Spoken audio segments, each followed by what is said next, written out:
kids from the Debate Flat Earth and More Discord server. Good evening, everyone. I've been called a kid in 40 years. How, Good evening. Well, you're cool kids, I said. Cool kids. The cool part is important. Yeah, that. Childish, but I'm kidding.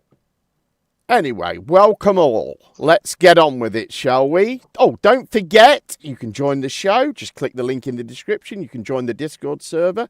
Come in and have a say. Or, better still, super chat the show. Give me your hard-earned money. I would like it. It took quite a while to put this together.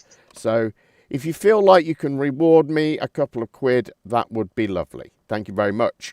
Now, 3 quick funnies to warm us up now, starting with this very powerful motorbike.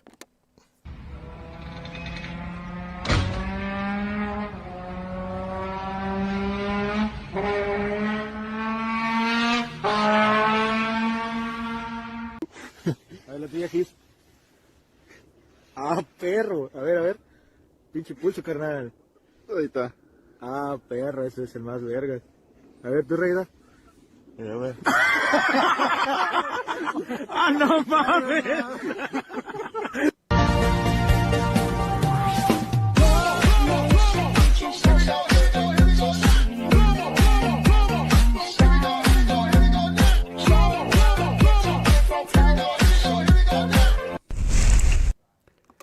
I think that guy likes mayonnaise. He seemed to have quite a lot of it. was that Bert Crusher? I don't know. I thought that was very creative, though. I like the way he did that.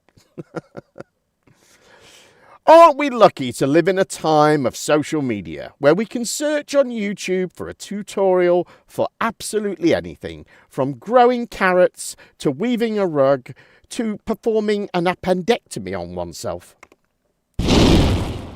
This man was admitted to a hospital in Mathura, Uttar Pradesh after he attempted to perform surgery on himself by watching YouTube videos. However, when his condition worsened, his family rushed him to the district combined hospital for emergency treatment. कहता था मेरी appendix का operation हुआ था पहले कि यहाँ दर्द होता है अपने आप सामान लाया है पता नहीं कहाँ से तो इन्होंने काट के अपने आप टाँके लगाए. The man, identified as 32-year-old Raja Babu, had been suffering from persistent stomach pain for several days. Despite multiple consultations with doctors, he found no relief. Frustrated, he decided to take matters into his own hands and then attempted surgery on himself based on what he had seen online. However, as the effect of the anesthesia wore off, he started experiencing extreme pain. As his condition worsened, he was referred to Agra's SN hospital for further care.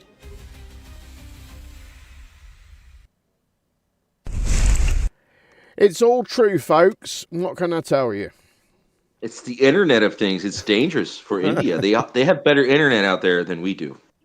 I think he just needed more ivermectin. Are you making that judgment based on some former thing or based on the fact that he was able to do this appendectomy? I think that's what it's called, isn't it? It is called an appendectomy. Did he actually successfully complete the appendectomy? I don't think so. I don't think so. I think he probably just cut himself open. I don't know. With AI these days, if you Google, how do I do an appendectomy? The answer should be, you don't. Yeah. There should be just a load of videos saying you need to get help, go and speak to someone, you can't do this. This gives you links to other places to go. Exactly. Yeah. You were already gone on down the wrong path when you made the search. Can you imagine being in a hospital bed as the anesthesia is kicking in, and then like the surgeon's like pulling up on YouTube how to perform an appendectomy? Okay, here's a video I've had hanging around for a few months. Have you guys heard of the 4B movement? Enjoy. You guys feel spicy? Because I do. No matter how loud, how kind, respectful, how cute, men will still fucking hate you. Women are talking about bringing that 4B movement right here to the United States. Time about the fucking Operation 4B. Refuse to date men, get married, have sex with them, or children. All I have to say is good luck getting laid. Me and my girlies are participating in the 4B movement. No more kitty cat for moderate men. But being all the things that the patriarchy wants us to be. Clearly, they don't give a shit about us. No attention to men. The leaf flock, do not respond to them. Government cares that they're not having kids because children are the future labor force. I'm gonna start barking and getting fucking crazy. I think I'm crazy? Me too. Just like all the women before me who were crazy. It is the best thing I've ever done for my mental health. We're not crazy. We have to do this together. The women who are doing the 4B movement help other women who are doing the 4B movement. All right, feel me out. I'm not be responding to you. I am going to be promoting the 4B movement. Do not acknowledge them. Do not look at them. Do not laugh at their jokes. Why exactly are you going to keep becoming subservient to a nation that doesn't literally care about you? Wake women up. Going back a little bit, that one, but any thoughts? Mostly gentlemen in here, I think, or is it exclusively gentlemen? I think they've been doing this movement a long time because I think every woman I've met over the last decade must have been really been dedicated to the 4B.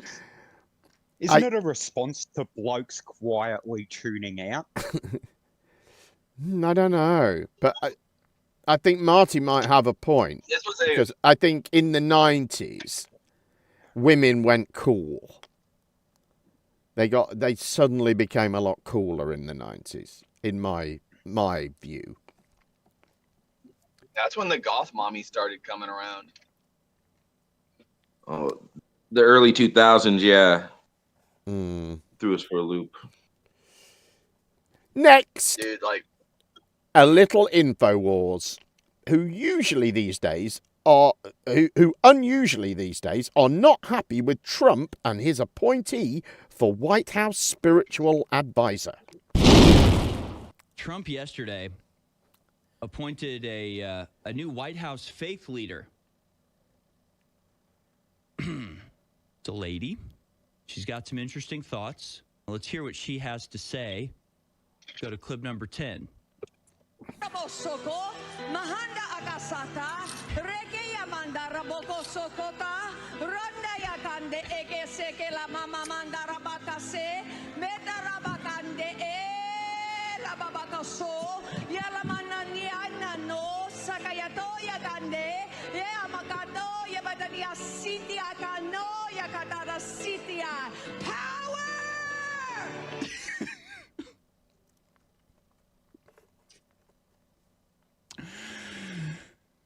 Uh-oh. Uh-oh. Uh-oh. Uh-oh. The White House faith leader speaking in tongues. Now, have you I know, I hadn't even made it to the end of that clip before I put it in. Nothing like speaking in gibberish for a straight minute and ending with the word power. Okay, we got a Sith. We got a Sith Lord on our hands, I think. Yeah, no, in case you were wondering, that was not her speaking a different language. That was not a language. That was gibberish. That was speaking in tongues.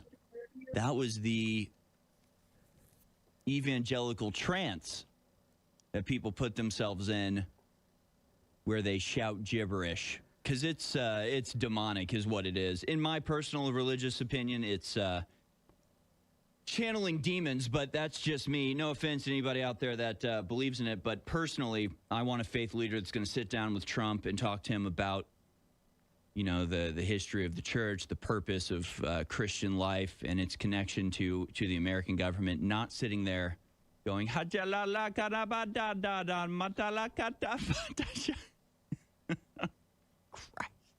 good Lord. It's bad. It's not good. It's really not good.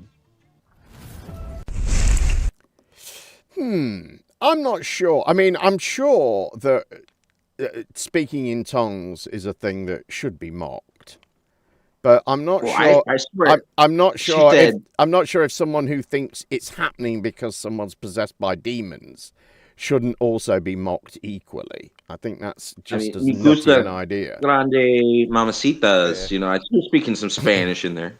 It sounded more actually sounded Jamaican to me. At one point, she was actually speaking Hindi.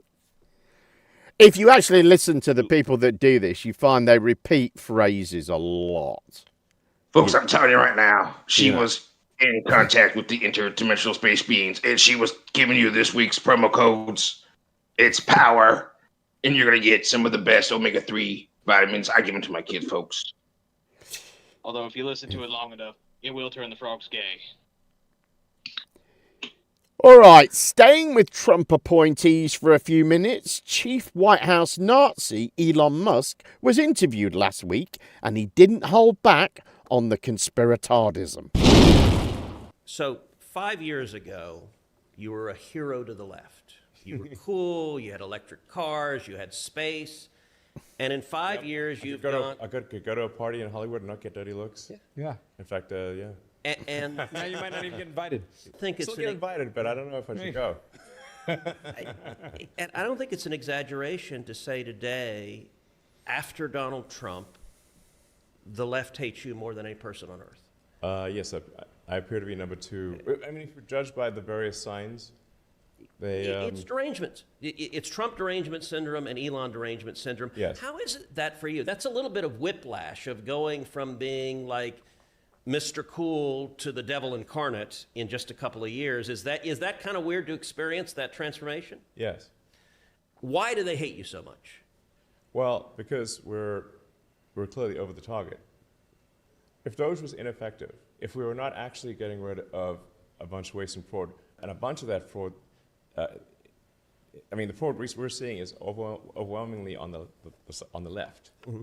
I mean, it's not zero on the right, but these NGOs are almost all left-wing NGOs that are being funded, for example. Yep.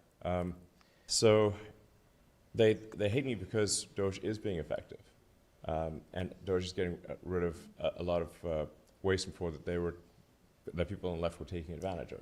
That's what it comes down to. And the single biggest thing that they're worried about is that Doge is going to turn off fraudulent payments of entitlements. I mean, everything from Social Security, Medicare, unemployment, disability, small business administration loans, turn them off to illegals. This is the crux of the matter. You mentioned today here and before about the possibility of someone wanting to take you out, dealing with the death threats. It's not in my imagination. You can just look on social media. Yeah. But like, is it because... They make that very clear. Yeah, and look, I'm very familiar with that. And they've got signs. There are people with signs and demonstrations saying that I need to die. Do you think... Are these just whack jobs, or do you think there are foreign... Not sane people. Yeah. Do you think there are foreign entities behind this? Do you think there are domestic entities behind the threats and also the attacks to Twitter, or not Twitter, Tesla? I mean, you're getting Tesla's charging stations lit on fire. Do you think that's organized and paid for? Yes, at least some of it is organized and paid for. I think by domestic, basically left-wing organizations in America, funded by left-wing billionaires, essentially. Is it like Act Blue or what? Act Blue is one of them. There's Arabella, the classic. It's funded by the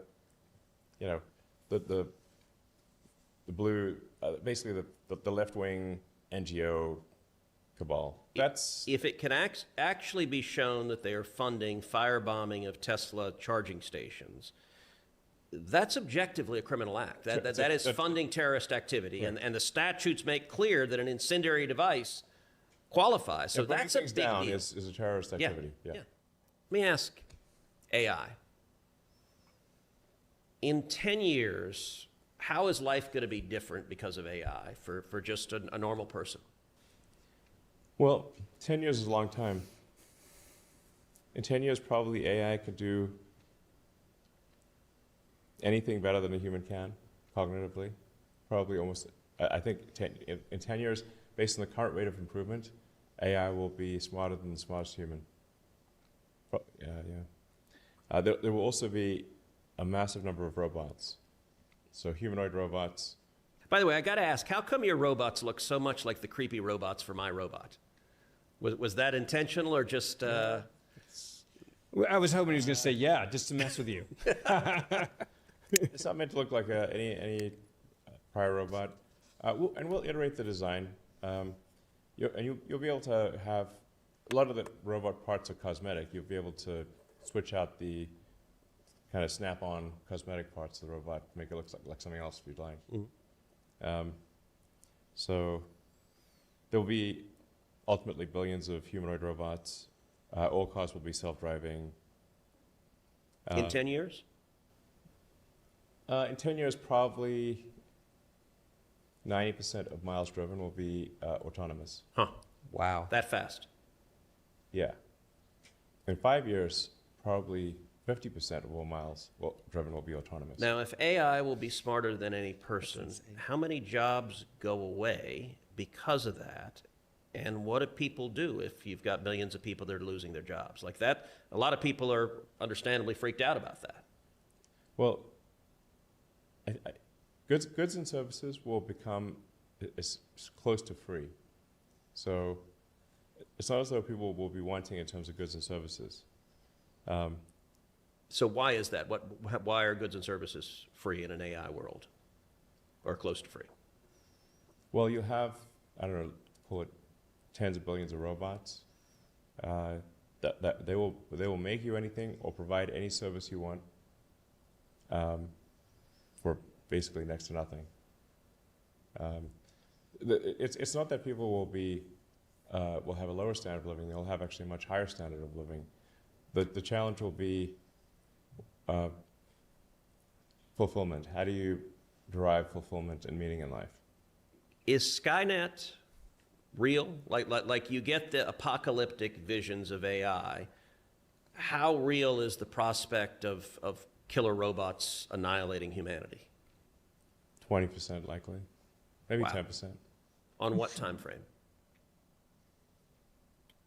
5 to 10 years. So soon, like you see a world where that's possible. Yeah, but I mean, you could look at it like the glass is 80 to 90% full, meaning like 80% likely will have extreme prosperity for all. Now, I guess my view, we're in a race to win AI. We're in a race with China. And my view is if they're going to be killer robots, I'd rather they be American killer robots than Chinese. Yeah, but if anybody's going to wipe out humanity, it should be the Americans, according to Ted Cruz, of course. Yeah, wow. What we want is the AI fire-breathing robots on American side. The great Gertrude Perkins says, Führer Musk is finding out the dildo of consequences rarely arrives with a liberal coating of lube. He needs a thunderfoot kick up the backside. Yes, he does. Was it just me, or did anybody else find that whole interview about as exciting as sitting in traffic? Oh, he's just so... I mean, that's the Oh, first time I've heard it at the correct speed.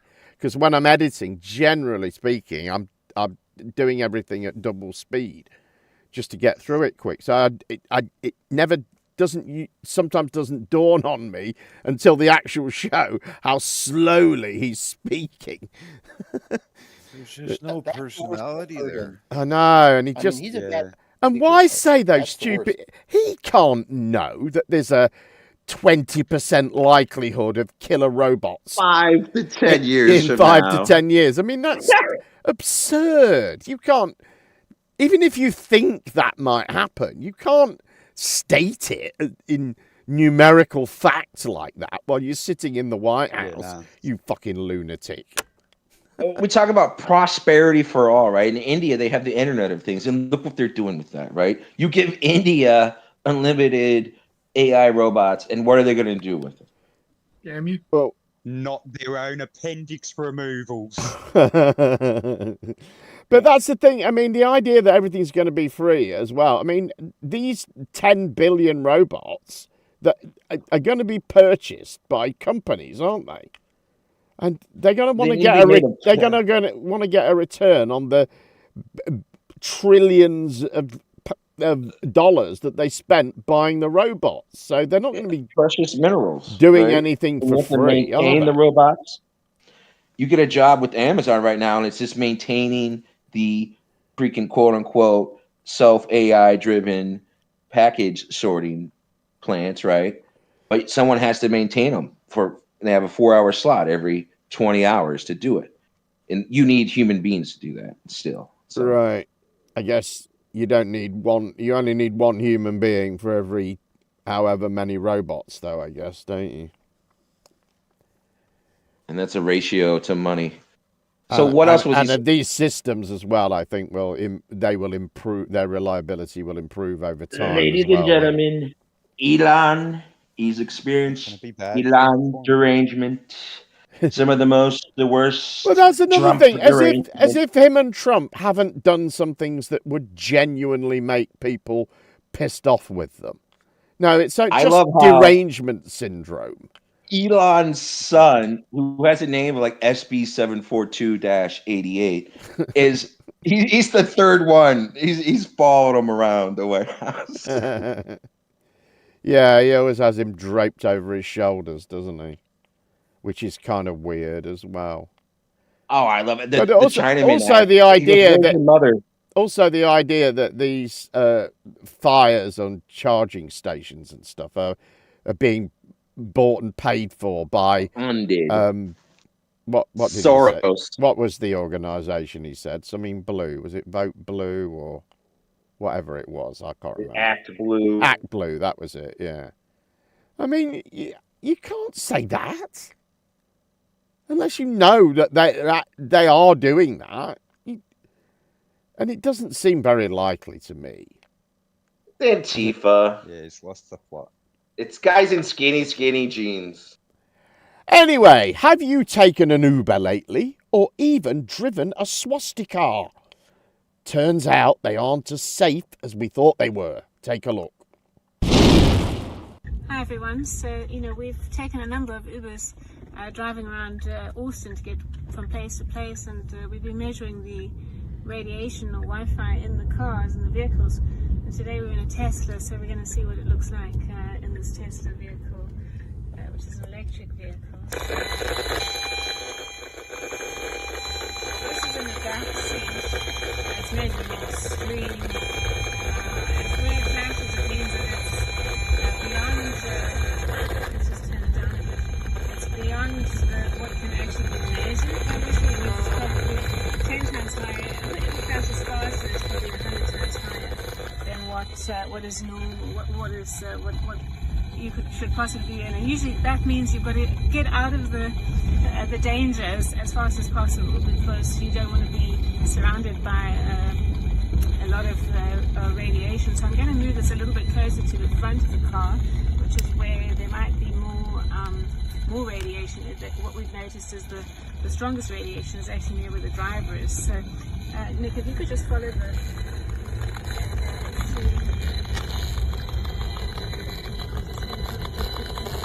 it's gone up to 280 and we haven't even made it to the front seat.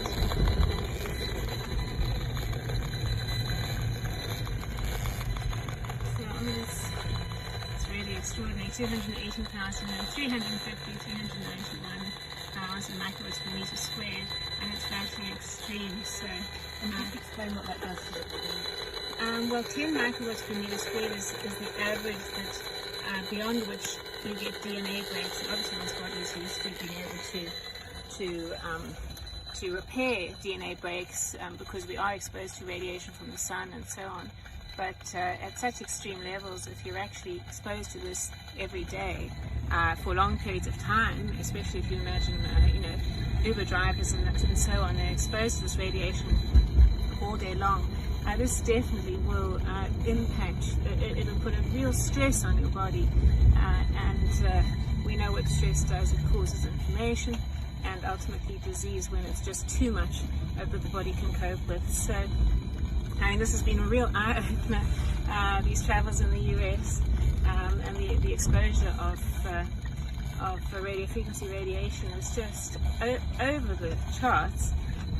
My companion Nick, you felt really sick yesterday, didn't you, with nausea and brain fog and the general ambient RFR just on the streets because of all the street lights which have antenna in them is extremely high. So we're really hoping that the MAHA program movement will address this and restore safety to American streets and vehicles.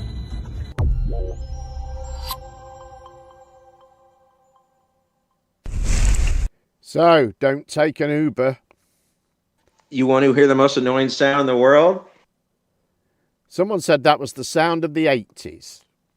Like a dial-up modem. Dial-up modems? No, that's the 90s, huh? Yeah, I guess it was really, wasn't it, for most of us? I don't think many people were. So here in messing with Phoenix, they modems got in the 80s. Waymos, and it's AI that drives you around. And there's no slave Uber driver that's being exposed to radiation all day. Thank God.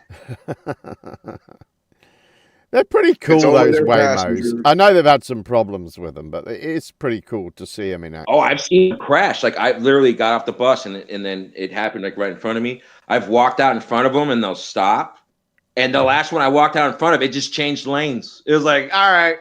I'm like, what? There's a parking lot for them, like a base for them, and it's there's like an apartment block nearby, and sometimes because it's fairly near the airport, I'm not sure what city this is in, but when a flight comes in, a lot of people call for a Waymo, right? So they all try and leave the parking lot at the same time, and they get in a muddle and they start blasting their horns at each other. And this can happen at like 3 in the morning. People are trying to sleep. And you look at this parking lot and it's just like a melee of these cars at all different angles trying to find their way out, all blasting their horns at 20% that each other. Elon was talking about. The whole world will be honking all at once. Right. Yes. Right, to the land down under now. Am I on the right one? Oh, yes. Let me ask you this. Particularly British people may have a better remembering of this. What happened 5 years ago today? Anyone know? Brexit? No, it was the first COVID lockdown. 5 years ago. 5 years ago. God, doesn't time fly? 5 years ago. Right, to You the think land it's down 5 under years now, ago? and on the 5th anniversary of the first COVID lockdown, the anti-vaxxers are still doing their thing with their Forest of the Fallen. However, the message of the Aussie freedom movement seems to have shifted somewhat. Take a look. Good afternoon, everybody. We are here, set up with Forest of the Fallen, and down at the city of Box Hill. So, for those that sort of thought about not coming, we're still here. I don't know if Dan Andrews is here. There's been some talk, obviously, but who cares? We're still here. So I'm just letting you know we have turned up regardless. So if you're still thinking about coming down, just come on down. All right, we're here. I'll see how it goes later, but I just thought I'd quickly do a live now to show you guys that we're here. So hopefully you guys can come down. Let's make a little bit of noise. Okay, cool. Hope to see you. Australia, North America, countries founded by Europeans are under direct attack. But we won't address it. Is it too hard? Oh, they're going to start something. Because if we know that something is wrong, if we know that's wrong and we do nothing, what does that make us? Cowards. It's a question for you to look inside yourself. And if you don't trust what I say, Google the important rate of Europe. England, Ireland, Sweden, Norway, from 2006 to 2009, every single rape in Norway was committed by a non-citizen. Google that, please. Germany, Italy, every single country. France, 2016, sexual assault, 34,500. 2023, 7 years later, 94,000. Google that. You don't trust me? Women are getting raped at an unprecedented rate. I know people don't want to hear it, but because we want to be nice. Yeah, fuck that. Because diversity is the strength, yeah. Got daughters, sisters, your mother. Sure you do. What is worth protecting? Are our women worth protecting? It's a serious question, gents. You know how the whole system works, Big Pole. You know what's going on. You see it every single day. They're plotting. Machete attacks are now no longer weekly, they are daily, yes? They're plotting. Daily. What's causing that? Do we dare to address that? Or is it a little bit too spicy? Can't say that. Craig's on that door. Can't mention per capita group averages. Oh, here we go, here we go. Something's going on. Oh, what's happening here?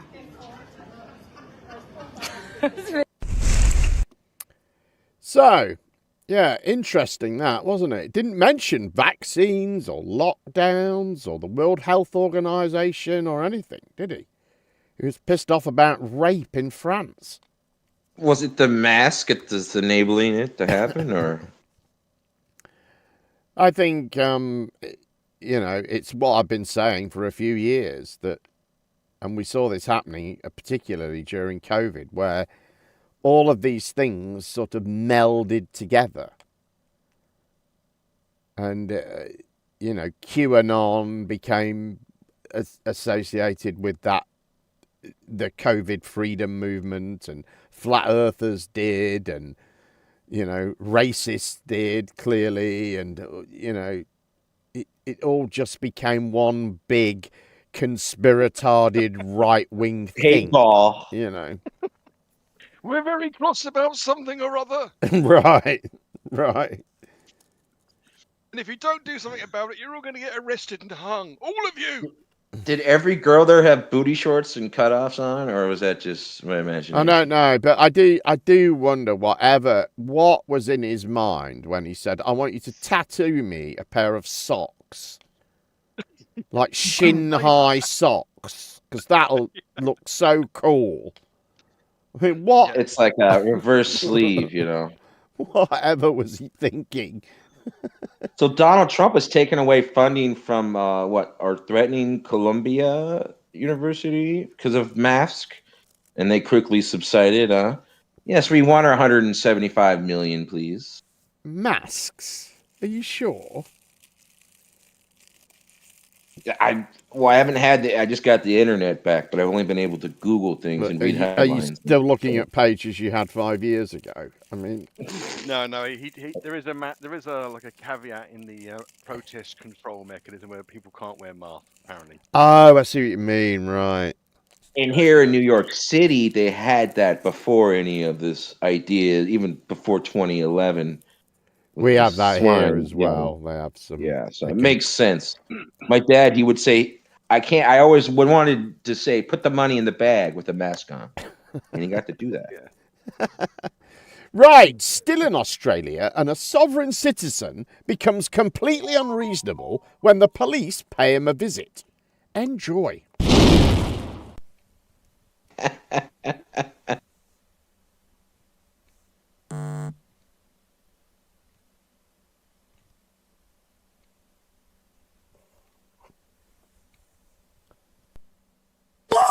She's putting on an act. I tried to turn around.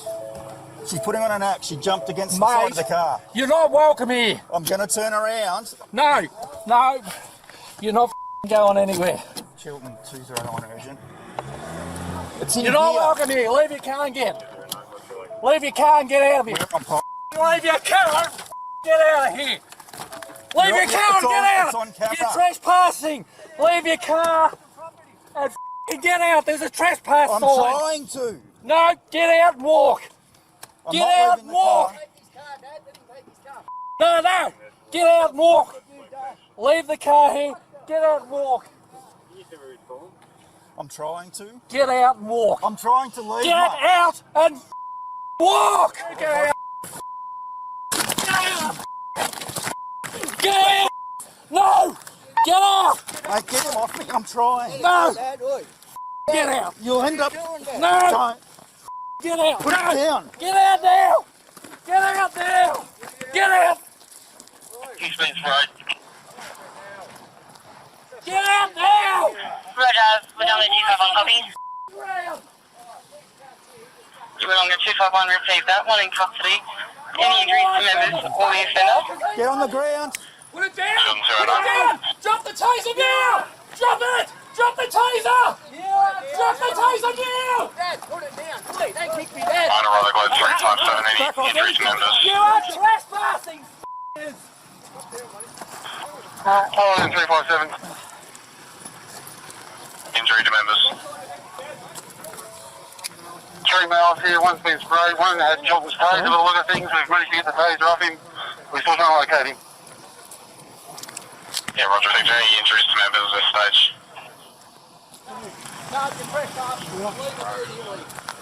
And we'll organise the car later. Leave the car here and we'll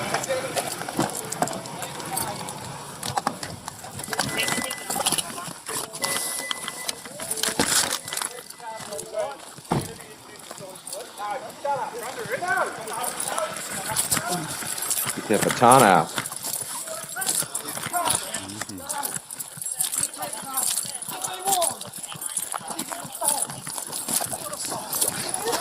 Just relax, relax. Come on, relax. Relax.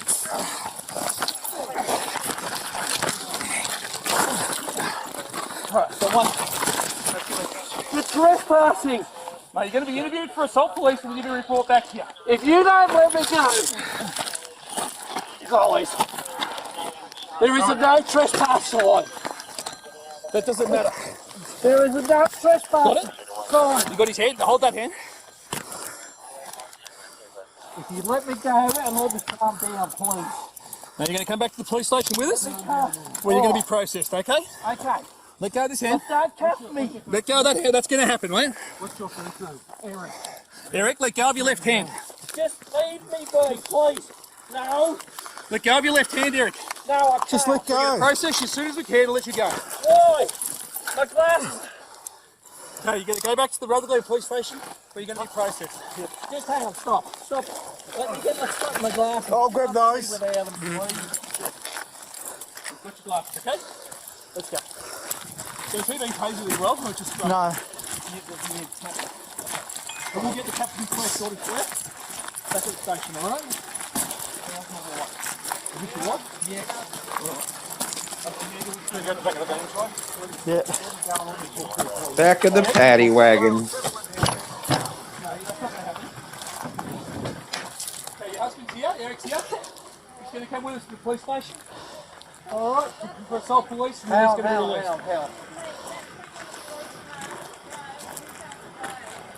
Right up there.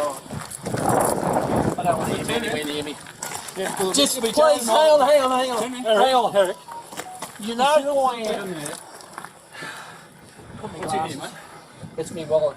What else have you got? No, my phone stays in there. No, please. I'm going to give you a wallet too. This is your daughter. This is your daughter. Can you put my glasses on, please? Just slide back in, and we'll put them on for you. Slide back. Can you put my glasses on? Yeah, slide back, we'll get them for you. Grab the glasses, please. Here you go.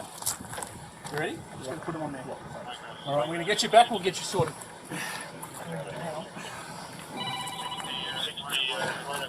One more little bit, that's it. So that was the end of him. Well, all of that because they wanted to ask him if he'd seen anything suspicious in the neighbourhood. Yeah, and I don't know what sovereign citizen. I don't really know what the story was that got them there in the first place. I don't know what that kid was doing coming up to the. Oh, I think they said a Joey was loose, so you know, a kangaroo. That looked like what they were fighting there. A kangaroo with a taser. But he was being absolutely ridiculous. Oh, leave the car here. And he got in and it looked like he got in and took the keys, didn't it? Yeah. It's always the same formula, though, isn't it? They're tyrannical and unreasonable. Get out the car and walk across the outback back to civilization for some unknown reason. If and that was in America. Oh, no. It always ends with, oh, no, can you put my cardigan? Oh, I need a cardigan. I'm a bit chilly. Can you put my glasses on, please? Right. The video would have been about. They were very nice to him, weren't they, considering how he behaved? Extremely nice. Yeah, I mean, I'm surprised the first cop let himself get pulled out of the car like that. You know, if they were in America, they wouldn't have given him the car. No, it would have been bang bang. Yeah, they'd shot him in America, wouldn't he? Oh, shots fired. Yeah. Anyway, Yeah, I mean, I'll be surprised if he that doesn't do category. time for that, and I think he should. I mean, he attacked the police officer. Yeah, it's assault. Yeah, Right. threatening He will behaviour. be doing time. So did he say he was a sovereign citizen, or what was the? Well, he didn't. I didn't hear him say that, but apparently he is. I got it from a Twitter channel that deals with that stuff. So I have apparently firsthand experience from.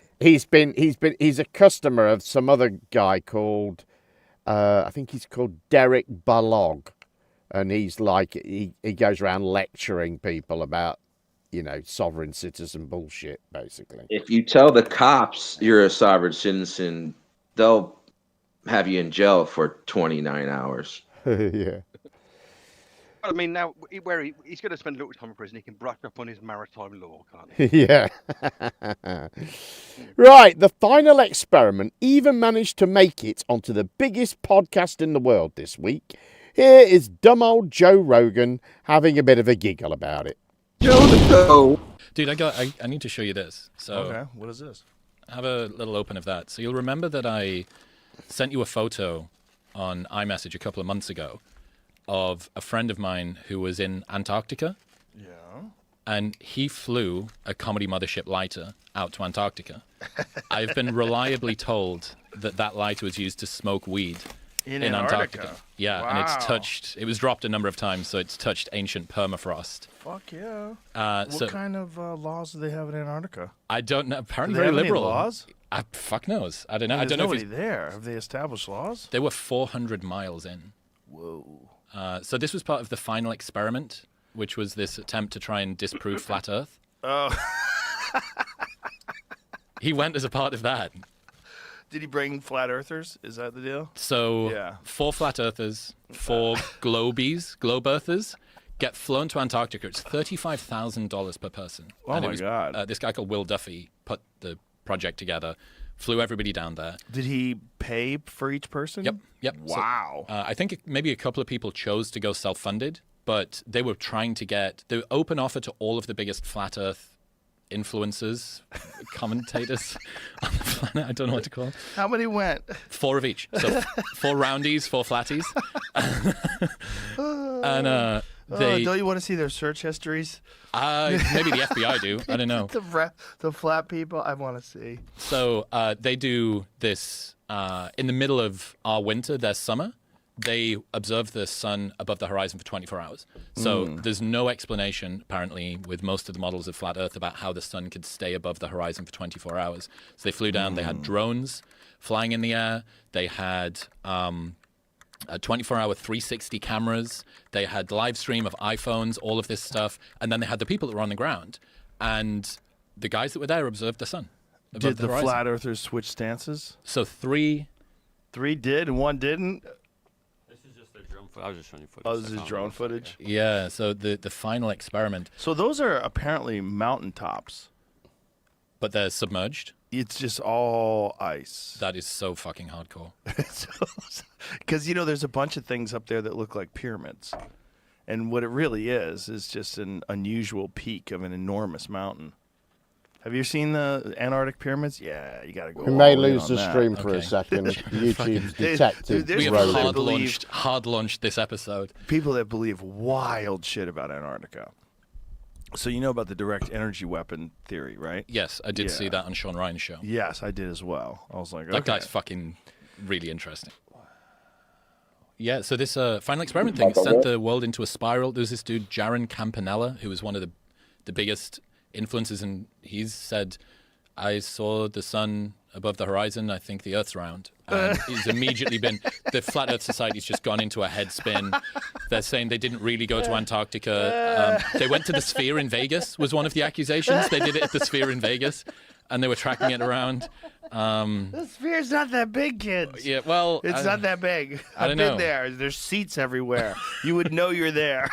I don't know. They had a bad time. But yeah, that's been pretty wild. Talking of pyramids, dude, This new pyramid shit that's just come out. Oh, this is insane. Yeah, I was going to send this to you as well, Jamie. I'll send you one of the most comprehensive breakdowns of it on X because it's quite stunning. So apparently, through the use of LiDAR, they have discovered that there are enormous structures underneath the Great Pyramid that go kilometers deep into the earth with coils. So enormous pillars, and then these coils. They don't understand what it is because they're just looking at LiDAR images. But whatever this is a uniform structure. There's several pillars. And all of this is like very, very, very weird. Yeah, it's 600 meters descending down those cylinders, and then there's more stuff below it, and then there's additional structures inside of it. Yeah, that was crazy. It's really crazy. Whew. Looks like we kept the stream going. I don't know how I pulled that off. Sorry, Jim. But, there's a big fat warning sat over the live stream monitor thing here. Anyway, what do we think to that? I saw Joe the Toe do a little hand signal when he was rubbing his eye with his 2 fingers. I think it's good for Will Duffy that it's got that far, his thing. I know Jeran wasn't really happy with that particular portion of the podcast. I saw a show from the other night, I think it was Friday, and now he's trying to get on Joe to clear the air about some of the things that got said about him. Oh, right. That'd be cool to watch. It did seem like a pretty fair summary from what we hear back here, right? Like, he summed it up pretty good. Well, the best part was the fact that Joe Rogan thought that calling it fake was laughable.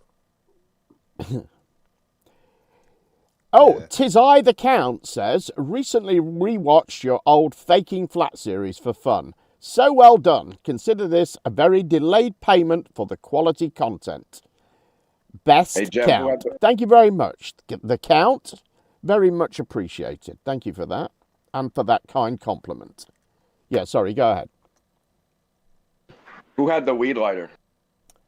I don't know. I was wondering that. I'm really quite jealous if they got to smoke weed down there. Here you go. Jeran brought some with him, and he lit up in the smoking section. He smuggled a few joints from California to Antarctica. Well, I guess it's kind of easier to, if you're already coming from a place where it's legal, it's kind of a bit easier to get away with, isn't it? Joe the Toe wants that ancient permafrost on his fingertips as he lights a doob. I don't know. Going through Santiago Customs, he ran a big risk. Yeah, that's what I'm thinking.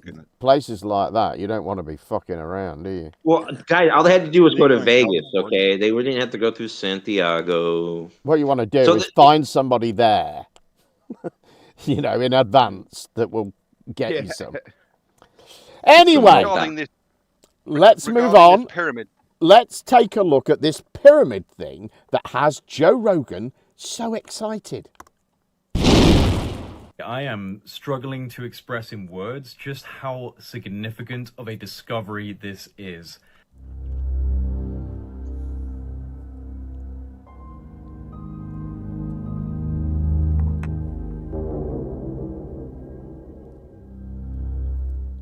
What has just been announced in relation to the pyramids at the Giza Plateau and the plateau itself is so incredible, so awe-inspiring and narrative-shattering that I have been sitting here for the last hour trying to wrap my head around the implications of what we were just told. So this is pretty much breaking news because the new findings were announced on the 16th of March at a press conference held by the team who was studying the Great Pyramid of Giza with a non-invasive technology that was first developed by Filippo Bionde and Corrado Malanga called synthetic aperture radar Doppler tomography. So this was used to explore the internal structure of the Great Pyramid of Giza. And this method leverages the analysis of micro movements typically generated by background seismic activity to achieve a high resolution full 3D tomographic imagery of the pyramid's interior and subsurface components. The recent findings from deploying this technology are nothing short of mind-blowing, because what's been discovered is that there are huge structures coming down from the base of the pyramid deep into the bedrock, in fact over 600 meters deep, which then connects to structures that extend up to 2 kilometers below the surface of the ground. 2 kilometers. Massive internal structures connected to the base of the pyramid and extending deep, deep down. This is what we know so far. Utilizing high-resolution radar images from Capella Space and Umbra, which are 2 private companies that specialize in satellite-based synthetic aperture radar imaging. This has allowed researchers to create a 3D model of the internal structure of the Great Pyramid of Giza. Now, this model has revealed a previously unknown chamber with 5 horizontal levels and a sloping roof, which in of itself is an architectural design unlike any previously documented in the Giza Pyramid. But the most shocking discovery lies beneath the surface. Below ground level, radar tomography has identified vertical cylindrical structures extending for hundreds of meters beneath the pyramid. There are 8 of these cylindrical wells arranged in 2 parallel rows, descending to an astonishing depth of 648 meters. Even more intriguing, at the base of these structures are 2 massive cubic formations measuring approximately 80 meters in diameter. The tomographic data suggests that these are vertical wells with intricate spiral pathways. Now, this design not only implies a functional purpose, but also a level of sophisticated engineering that completely blows the dynastic Egyptian model out of the water. I mean, the pyramid itself was already a massive red flag in the ancient Egyptian historical narrative. But now, with this discovery, I think it's become impossible to say that the Egyptian civilizations that we understand, that we've been taught about, were responsible for building these structures. And it doesn't even end there. The radar analysis extends beneath the entire Giza plateau, revealing interconnected structures beneath not only the Great Pyramid of Giza, but also those of Khufu and Menkaure. The subsurface network reaches down to a staggering depth of approximately 2 kilometers. 2 kilometers. This is not possible, given the standard historical and archaeological narrative given to us about ancient Egypt. Now, I'm hearing that there is more to come. There is a 4-hour presentation that's going to be released by the research team. This is what I'm hearing. That's going to go into every detail of their findings. This has essentially been a strategic release of incredible data ahead of time to get people interested. And I am more interested in this than basically anything else right now, because this is by far the most provocative piece of evidence for not only a potential technological explanation for the purpose of the Giza complex, but it also provides the most extraordinary evidence for a pre-flood era civilization that was flourishing in a way that we can scarcely comprehend. It's also possible that this spiraling cylindrical series of structures are staircases, and I can't help but think of the channeled writings of Thoth the Atlantean, you know, the Emerald Tablets, speaking of a lost hall of records, a sacred hall of knowledge below the Giza Plateau, the halls of Amenti. Could this be the lost hall of records from the pre-flood era? Now, obviously, this discovery is extremely controversial. It runs as a complete contradiction of the established narratives and status quo in mainstream academia on these issues.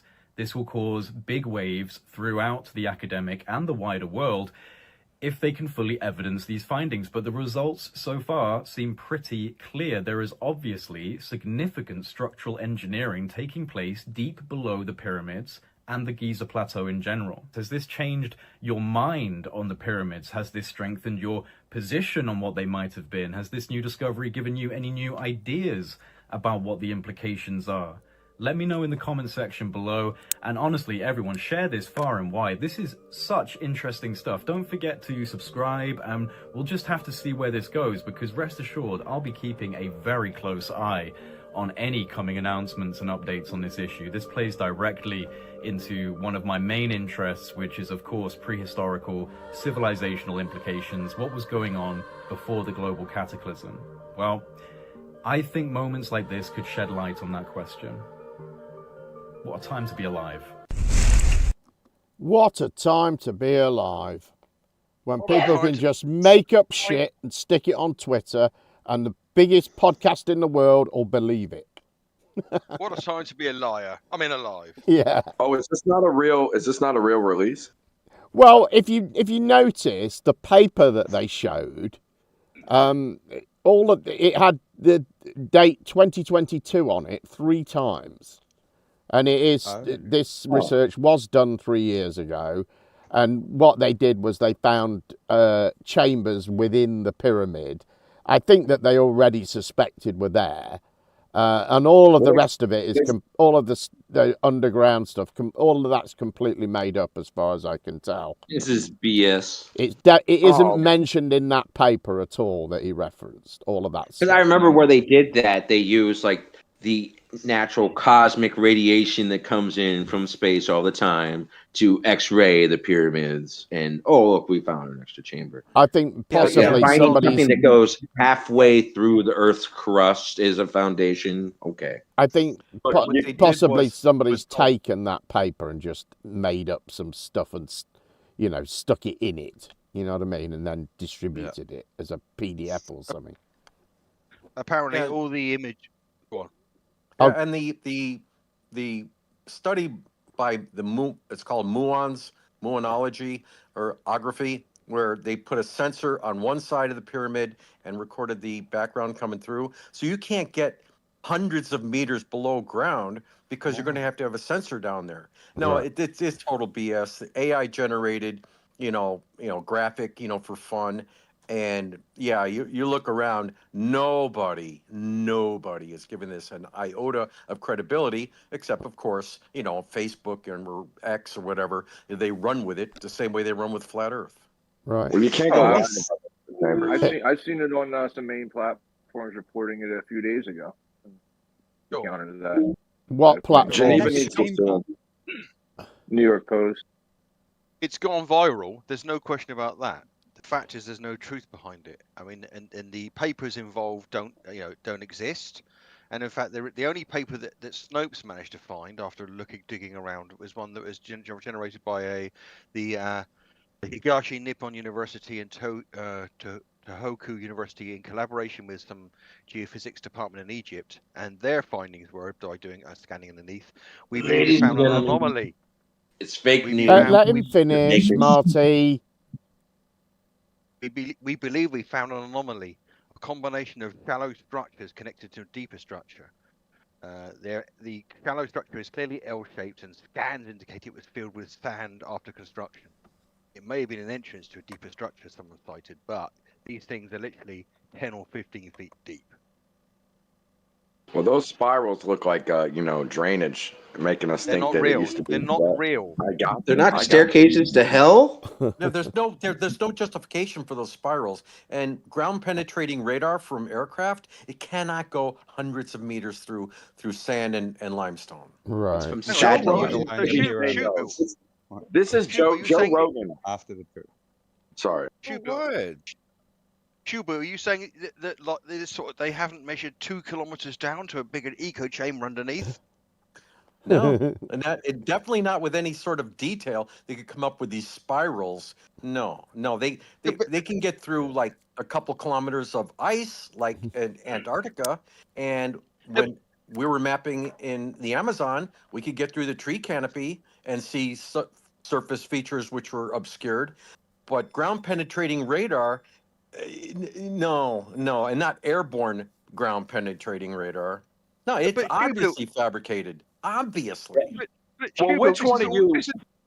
Shubu, this is all over the internet being presented by people who say like and subscribe with a capital S. What can be the reason why so many people are posting it? Exactly. And that chamber, isn't that like the description of the King's Chamber? I dare one of y'all to tell Joe Rogan this isn't amazing, okay? How many mummies were found in the pyramid? Go. Yeah, none. Joe Rogan is no expert, and I mean, he. How many he's canes something were to found for. in the pyramids? Right, let's move on. After spending months on the ISS, NASA astronauts were finally returned to Earth this week, but according to TikTok, it was all fake. What in the GTA 5 is going on here? Splashdown, huh? Well, this looks real, I must say. Who filmed these perfect angles? Stanley Kubrick's Ghost? Then it's just bobbing about there, making no impact on the perfect-looking water. But some cute dolphins came to say hi, and that's all that matters. Nice editing touch, the masses love cutesy. Back to reality, though. And besides these spacesuits from Temu, zip-up leather boots, which are worn on the bottoms, by the way. What ground made those marks? And the obvious AI disaster that has half the world convinced it was real. If only I had some evidence that they just dropped something out of a plane and faked the rest. Oh wait, I do. See how it gets there and circles and waits for NASA to arrive, circles and waits. Oh look, here they come. Wow, it's not 1969 anymore, folks. The only question I have is why? What's the long game here? Fool me once. Shame on you. If fool me, we can't get fooled again. Hive Moderation AI, I have just uploaded the video of the Dragon capsule landing in the ocean because I'm convinced that it is AI generated. Hive Moderation detects AI generated video. So let's see what it comes up with. And 18 minutes later, here is our result. Overall, the video is likely to contain AI generated or deepfake content. Wow.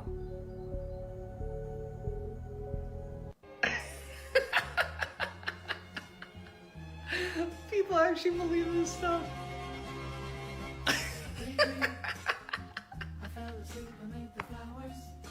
Oh my god.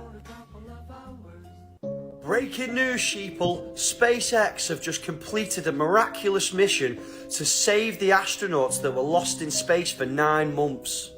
I mean, it's totally believable, isn't it, that they can travel 17,500 miles an hour out of the Earth's atmosphere and perfectly just lock this little bullet onto the ISS whilst in the vacuum of space. I mean, after all, it's kind of crazy that they went up into space in June last year, yet they managed to take Christmas hats with them for when they were stranded in space. But honestly, nothing dodgy going on here, right? You know, they literally just took a big snowman up on the ISS with them and loads of Santa hats, because they didn't know they were going to be stranded for 9 months and all over the mainstream media to push the narrative that space is real.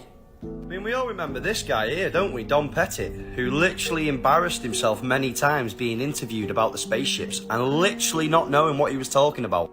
This is the clip right here, go and check it out. Enough with the games! Y'all, come on. They say that this is the astronauts returning from space. Yes, these astronauts have just returned from space, and wait till I show y'all the video of them apparently having a parachute coming from space after 17 hours and landing in the water. Oh my gosh. And splashdown, Crew 9 back on Earth. Dragon Freedom has returned home with NASA astronauts Nick Hague, Sonny Williams, Butch Wilmore, and Roscosmos cosmonaut Alexander Gorbachev. I'm not gonna lie, y'all, this is so childish. Like, so childish. First of all, the ladies like, they're finally back on Earth. They were on Earth once they crossed back into Earth's atmosphere. Like, why are you saying that they're on Earth when they hit the water if they've been back on Earth, first of all? That really just pissed me off. Also, like, how dumb do you think we are? Like they must think that AI has gotten so good that people can't tell. But even if it wasn't AI, you mean to tell me that they just dropped this thing so delicately? So Earth is 62 miles away from space, and you mean to tell me that they came straight down 62 miles, and then once they got to a decent speed, they just put the parachutes out so they can land so delicately in the water? At this point, y'all should be upset by how dumb they think we are, because this is asinine. Were they ever in space? No. And how did they get rescued? Y'all tell me, did the parachutes rescue them? Who rescued them? How did they get down? Because all I see is a parachute, 2 parachutes, and a rocket that they're probably sending. I'm dumbfounded by this. I'm not gonna lie. I've seen better graphics on PS5. And splashdown. Crew 9 back on Earth.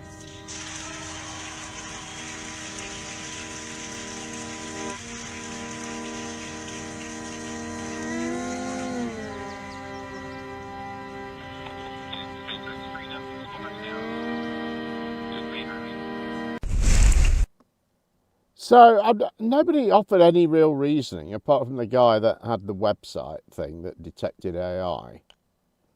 But I wonder what process it's doing to detect the AI. You know, that music definitely AI generated. Yeah, look how closely he looked. He said, "All I see is 2 parachutes," although there's clearly 4. Right. And it's just, and it just looks fake. You know. And I think because the ocean was calm, I think that you know, that seemed to be the thing that was confusing people. Yeah, I mean, we all know about calm oceans. They do exist. You know, you don't have to have North Sea, currents all the time. Do you? I mean, the thing is, and they had an observation plane out over the landing area in advance. Ooh. Yeah, this is it. The airplanes involved in conspiring to the biggest deception of humankind forgot to switch off their transponders. Oh, again, they keep doing it. Yeah. Got him. The other thing as well is that guy went, look, well, if they were in space and they didn't know they're going to get stranded, look how they have Christmas hats on. Well, 10 seconds on the internet and you can find the same fucking Christmas hats being worn at Christmas Day and Christmas Eve by all the ISS crew as in 2023, 2024. It's a thing put in space by a Christian nation. Of course they're going to do a bit of PR at Christmas. Right. Yeah. Thanks, Coca-Cola. You don't check anything they say. Never, ever. It's amazing, isn't it? Whilst I was watching that, I thought, oh, wonder if there's any other shots of those hats. Every single fucking year they're pulled out, the same shitty hats.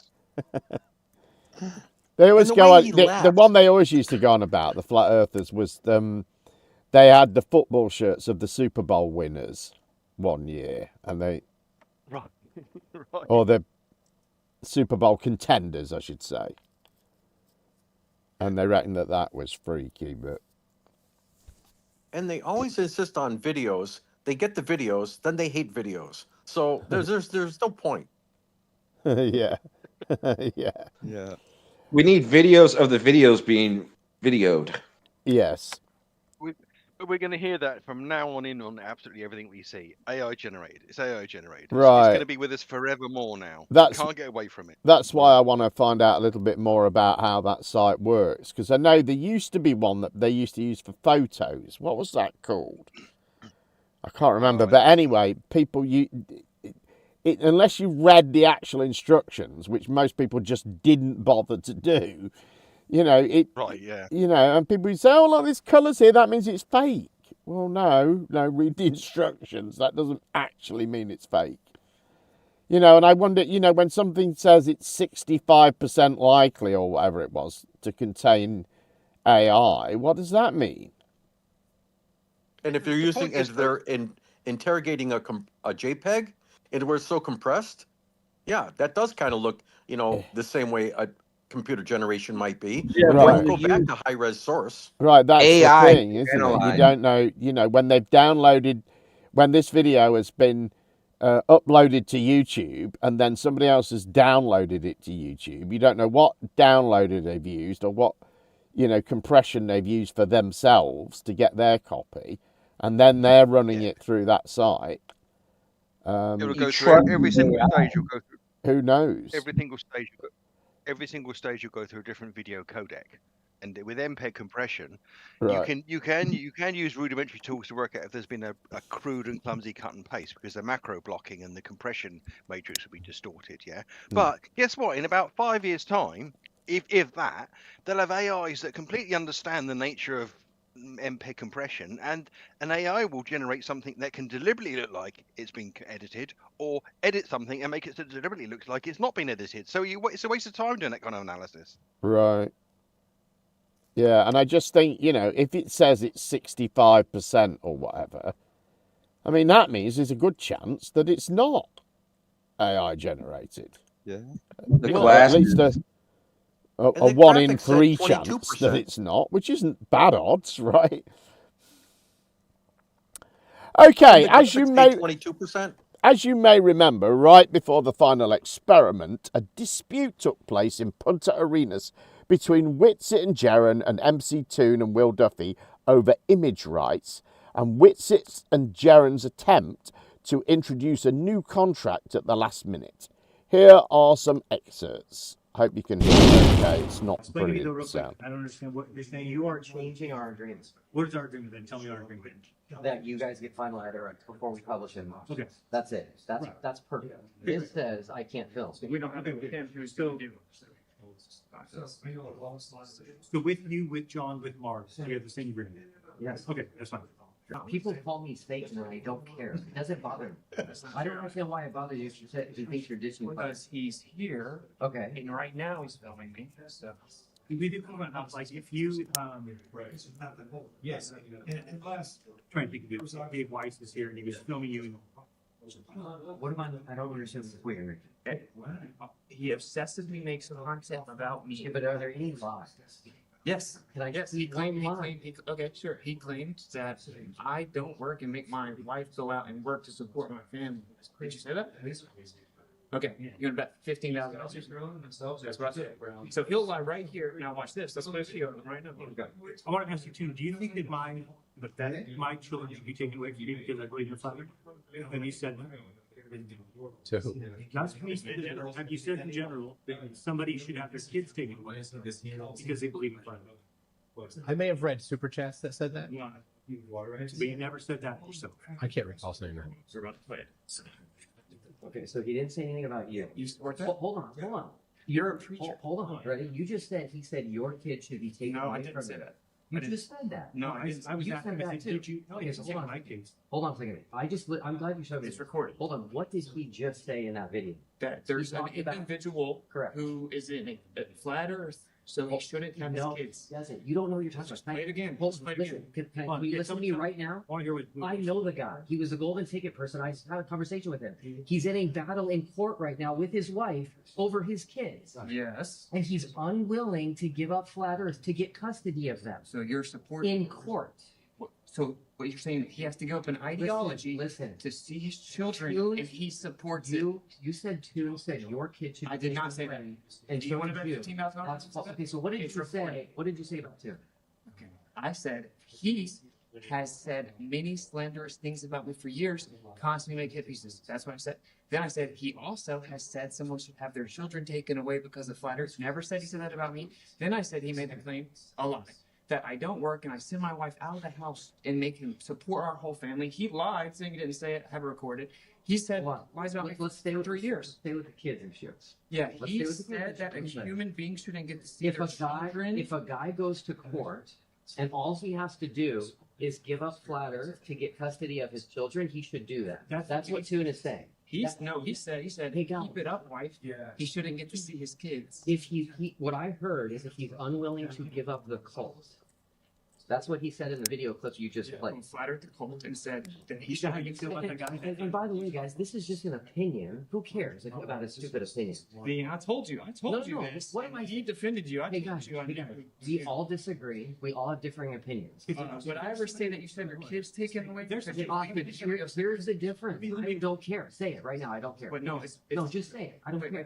You understand the point? No, I don't. The point is that we're dealing with someone who has no moral compass and has lied about me for years. You haven't shown me one lie yet. Okay, I sent you receipts of his lies. He admitted on Discord 3 weeks ago he lied about me multiple times. Well, my point is, there's many situations for years where he lies. Even right now, he's saying like, Austin knows the Earth's not flat. He's tricking all these people and they're sheep. He's goes to the new Children's Globe because that's his grift, and his grift is up, and he's a liar and all this stuff. So, what do you think he's gonna do right now? Well, hold on. You can't stop anybody from lying, right? No, but people are allowed to lie. They have the freedom to lie. Sure. So you can't stop them from lying. What I can stop him from is filming me without my permission and putting me in hit pieces. Especially on a trip that says that guests don't want to be filmed and don't have to be if they don't want to be.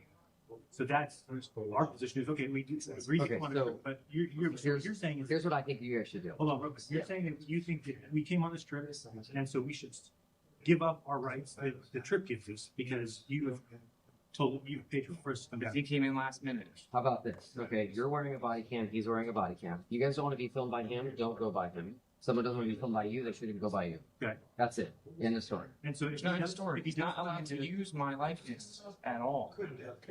So that's in story. I think there's a gentleman's agreement, that'd be great. But if it then what happens if he goes against Guys, listen. You guys understand being conspiratorial, okay? So I'm going to tell you the conspiracy that this side feels. Okay. And that is, they're going to go try really hard to get a film with a 24-hour sun. Yes. And you're going to be in the background. Okay. And you guys are going to try to stop that video because of this. This would stop the video. You No. have to admit it. It would. No. Yes, it would. In a court of law, What do you mean? if it says you're not allowed to film us, and, Okay, so and, we and still our- rewrite it so that it's Okay, you're not if you talking want to about TV rewrite shots. it- We're not talking about TV shots. We're not talking about general shots. There's nothing. Right. If Tim sits down there and You know it's not true. We're coming to film Okay, as well. if he takes a general shot of us No, and wants to say whatever he wants, You said that we would try to avoid the world seeing there was 24-hour sun. you said that That's our fear. We're going to film it too. That's okay. It's our, if we're allowed to have a fear. what we have, And we're not going to say it's not our, and our fear is that Well, you're a preacher, so you know he wants to make content specifically about us too, and how stupid we are that we came down here and we're wrong about the Earth. That is what he wants to do. Why are we playing this game where you're gaslighting us? Like that's not what he wants to do. He's done it for 4 years. This dude has took every show I've ever done to make a music video of me cussing. It's creepy level obsession. It's parasocial. I didn't agree for him to be going, and he comes in last minute. I still try to be good faith and go. My one request since you first emailed me was I do not want to be put in a film without my permission. I do not want my likeness to be used without my permission because we are constantly misrepresented in hit pieces. For us to get down here and then be told, oh, well, you know, actually look too, and the guy who is the #1 guy who slanders you is going to be in your face with a camera 24/7. You can do nothing about it. He's going to say whatever he wants to about it. Is not in any way right. So we're not doing anything other than just asking. You already signed it. The reason McToon went around telling everyone like, "Oh, we're going to be filming Jeran," we didn't say anything because we knew he already signed it. So I don't know if you didn't read it. we didn't know you know that, but Toon's been telling his audience that he'll be there with cameras on our face. I didn't. So I mean, if you told your audience you would be there to film us at every moment, it was cool. I certainly joke about things and use hyperbole, but no, I wasn't saying that I'm gonna come and taunt you and No, you said you do told things. your audience you're going to film us the whole time, and that you're going to have a body camera filming us the whole time. That's the point of the document. May I interject? He's in a tricky spot. Why can't this just be an opportunity for all of us? Because I'm a big content creator, right? I'm the most unknown person, and I took a lot of heat within the community with flagging and everything.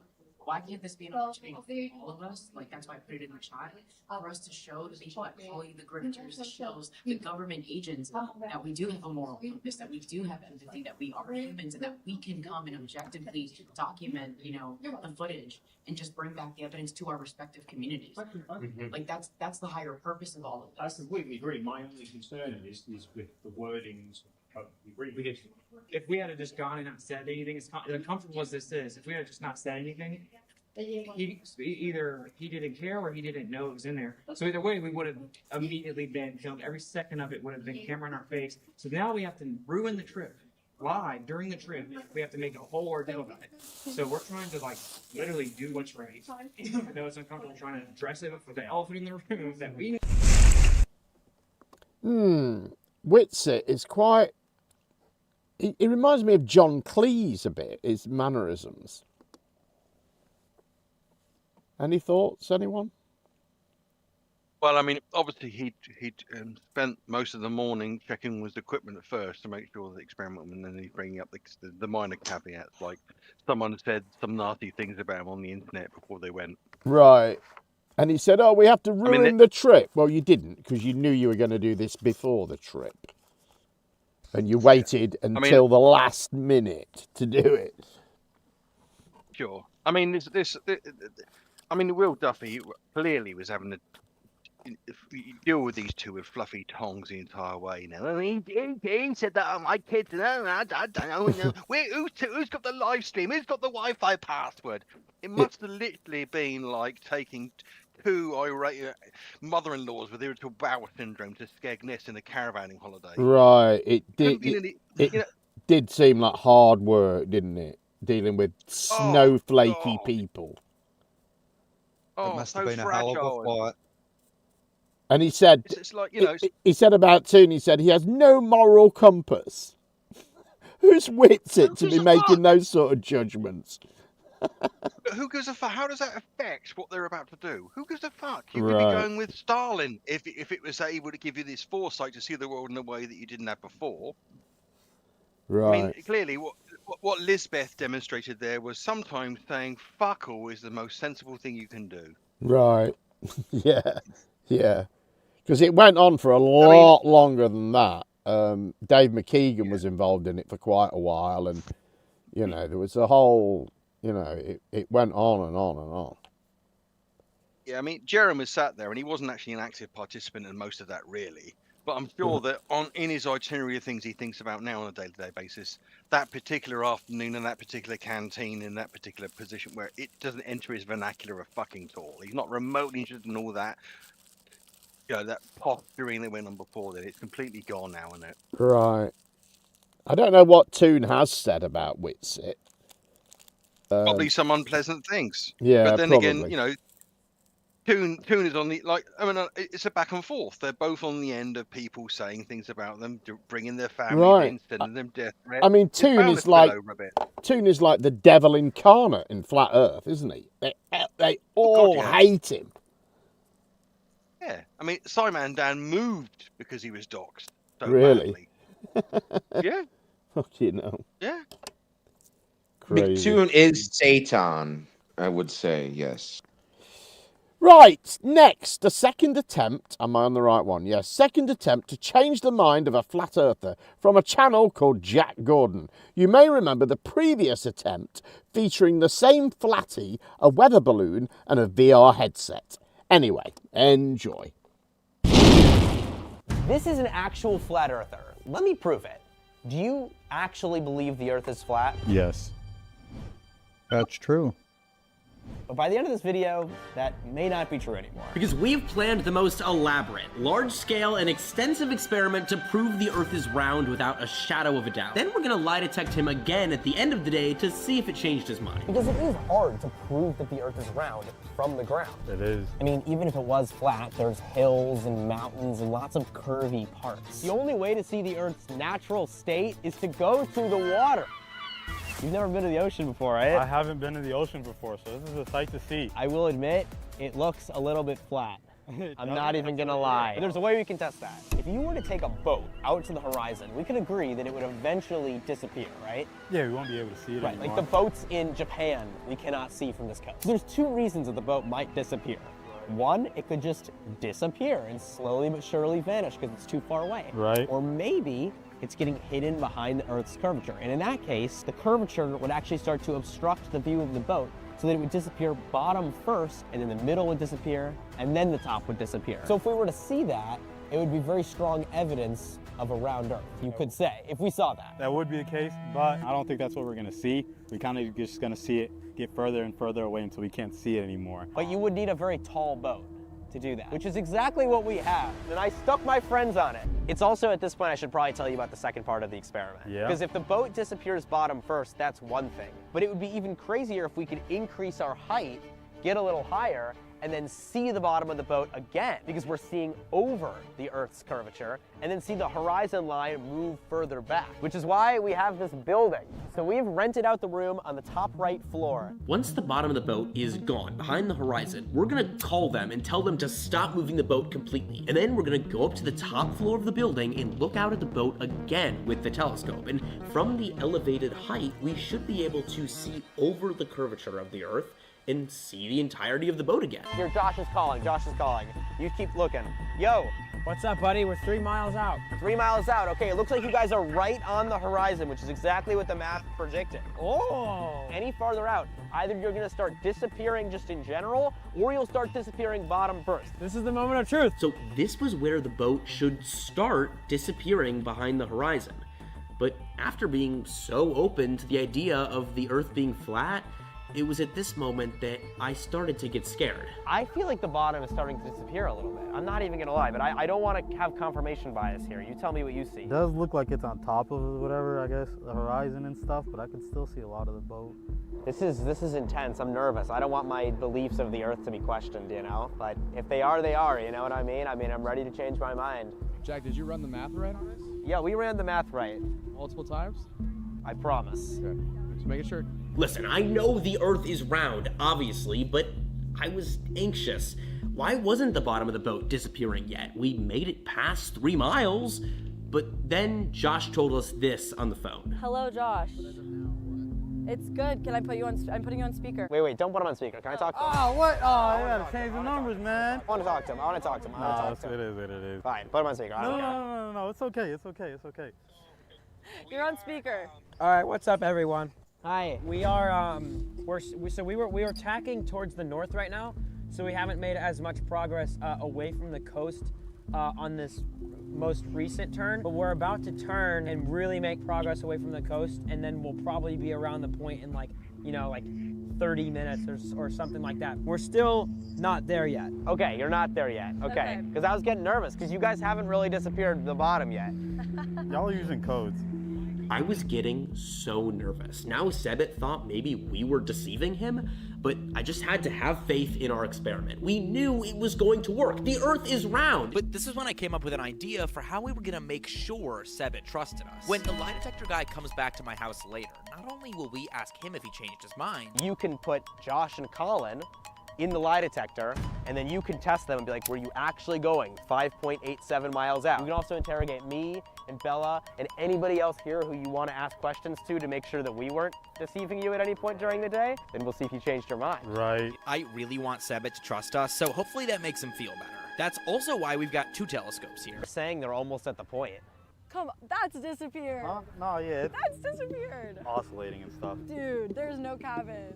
I'm gonna be totally honest with you. I haven't seen the bottom of the boat in a long time. I'm gonna just be honest, but Yeah, the cabin is being more and more difficult to see. But I don't know, I'm interested in seeing, like, I guess with more zoom options. Where's the binoculars? They'll call us. They'll call us when they're at the point. Yeah, it's gone. Yeah, it's gone. Sov Cit, come look. I mean, there's like an inch left because they're not at the point yet, but take a look. I only see sail. What do you see? I don't see the cabin. I only see sail. Okay, what are you thinking right now? Yeah, I don't know. Yeah, I don't see a sail. I don't see a cabin. You don't see a cabin. All right, let's go up and see if we can see over the curve of the Earth. I'm very curious to see what we see up here. I am too. I guess, yeah, there is 2 parts to the equation.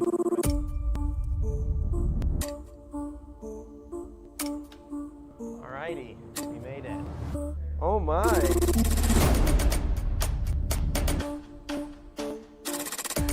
Why are you nervous? I guess, yeah, just don't want to see something that don't want to see, I guess, but hard to tell the difference between anything. But like it's a different view. I could see the boat. Did you have fun today? Yes. True. Okay, good. Do you feel at this point that none of us have lied to you? Yes. True. At this point, Sov Cit trusted us that there were no secret codes and nothing deceptive about the day. Did you come in expecting your mind to change? No. True. Were you expecting us to deceive you in any way? No. Why? Were you surprised with the results? Yes. True. At this point in time, would you say that you now believe that the Earth is round? Yes. True. Oh! It was a pleasure doing business with you. Give him the flat Earth. Rip it up. Rip it up. It's over. We're done with it. Rip it up. Let's go! I guess I'm now ready to go ahead and land on the not flat. Oh my. Well, the flat earthers are saying that's all fake. I kind of get what they mean. I think we just watched an intervention, Jim. I don't know. It just seemed, you know, the boat disappearing directly according to their maths, where they didn't take refraction into account at all. You know, that just didn't seem very likely to be true to me. I don't think there was enough arguing for them to be like for the flat earther, from the flat earther. You know what I mean? Like our flat earthers would have been bitching and complaining the whole entire time. Right. They didn't have a flat Earth map, Jim. And that whole don't put him on speaker thing, that seemed like a complete... Why would he say that? Why wouldn't you put him on speaker? I think that was satisfying. That wasn't a flat Earth crusader. That was just someone who just picked up on stuff off the internet. He didn't have the conviction. No. So the only defense that was built was because they're on a sailboat, and you can't obviously just sail either into the wind and gain whatever, yada yada yada. They said they were zigzagging back and forth, right? But the big problem was is that what he didn't take into account, that could have been a submarine with a mast.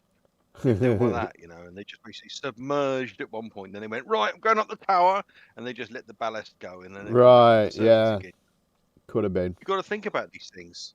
My favorite part is the overlay of the sail above the quote unquote horizon, and then it flashing to the much darker view where you see the cabin perfectly showing. Like, yes, we are seeing over the curvature of Earth by going up 60 feet. Wow, that's amazing. We can see over the curvature.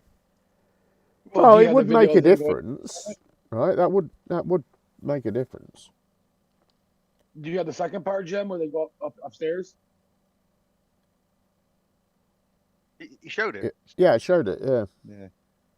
Oh, I must have missed it. I just got in. Yeah, you're a child walking into the middle of a movie.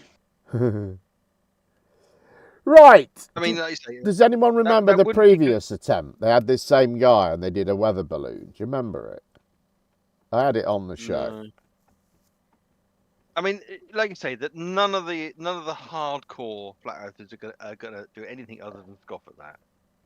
Yeah, none of the real ones.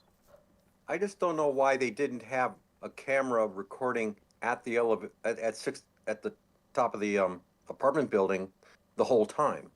Well, they didn't have enough iPhones or telescopes, so yeah, they could have done that, couldn't they? In the budget, they blew it all right in the room per 15 minutes at a time.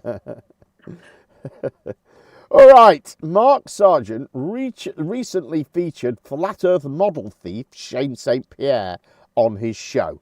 2 clips to come on this, starting with how Shane became a flat earther. And shout out to Globebusters too. You guys are doing awesome over there. Yeah, I didn't really know I'd be a permanent Globebusters until recently. I thought I'd be like a guest host for a while, and then I just kind of became permanent. So yeah, I think that's probably happening soon. Super fun, super pumped to have, you know, the platform and be able to hold it up and get our reach out there a little bit further and really, you know, do the science, man. You got to have people doing the science. Right? Does Flat Earth have science on their side? When I started, the claim was that we only have the science. We were the side exclusively using science, right? Has that changed at any point, or? I don't know. It's been a weird week. What do you think? We're here to help tell us. Yeah, no, it hasn't changed. It's always exclusively been on our side. But I mean, to be fair, the argument has been ground measures flat, sky lends itself to the globe, right? In almost all aspects. That's how they made the model. Sun angles comprise the model. They refined it based on the parallel, tilted the whole world based on the assumption of their globularity and parallel sun rays. So to say it doesn't match would be silly, right? That's just something you got to work with. Absolutely. Well, so on this show, when we have someone like yourself, we want to get to know a little bit of your backstory, and then we can dive into, I know you have some presentations that you're ready to go over and all sorts of, you can pretty much take the lead on what you think is important for our viewers. You know, obviously the Strange World crowd, we really admire your guys' hard work and we respect the science, but also we try to help things be a little bit easier to digest on this show, and that's where Mark can come into and break things down. So, but when did you get into flat Earth, and how did that go? What a good story, man. It was so short a time ago. It feels like it was like 2021. Well, I was still like a plebeian in the crowd, going to work, doing my thing, not caring, playing video games, doing just the absolute, slave mentality had me. And then let's see, COVID happened, right? And that whole interaction woke me up. And then like 2022, I'm already trying to meet with Flat Earth Dave and Mark Sargent. I bet you don't remember Mark, but we did an interview. Let's see here. Ready? September 7th, 2022, with my first crew, who I just threw together specifically so I could talk to you guys, which was right after I did my first thing with Flat Earth Dave, which was back on, I think, June 13th of 2022. I pulled it up on my Odysee today because I was like, when was that? It was I knew you looked familiar. Right? So, I knew it. So I had a first crew 2022. You were just doing interviews. I was trying to meet up with everybody, and you were the only one that said yes. Right? So you and I did an interview way back when, and you met my friends at the time who were, budding truthers on the path of, I don't think we were all flat earthers yet, but I certainly was at that point, right? So I was trying to bring them with me. I think you helped me do that. I think we went over the stars during that thing because I just went over the model, right? And I was trying to explain southern rotation to people. Yeah. So, so that was super fun a couple years ago. Awesome. And then when I finally got to Discord is when like the flat earth career kind of expanded because you meet a whole bunch of like-minded, capable, competent people who push you to excel and do things, right? So I tracked down Witsit. That's really what happened. I remember seeing flat earth stuff, and there's a point where you just kind of hit a ceiling and you're like, oh, and then you kind of watch on repeat, and then you see somebody just like talk for 10 minutes and you're like, the hell did he just say? What was all that? Did he speak faster than me? What? Hold on, I gotta go back. Which eventually became, all right, I gotta meet this dude. Which eventually became, let's have conversations about all the stuff that we believe in for hours and hours, right? So then that expanded, like, you meet people of the same line, and if you don't see it, right, you build it and they will come. So at first there's your Discord community was like it was split because I came right during the Great Schism, right? My first foray into the flat earth community was the first big divide between ether and whatever the people who don't believe in ether accept no motion or something. I don't even understand.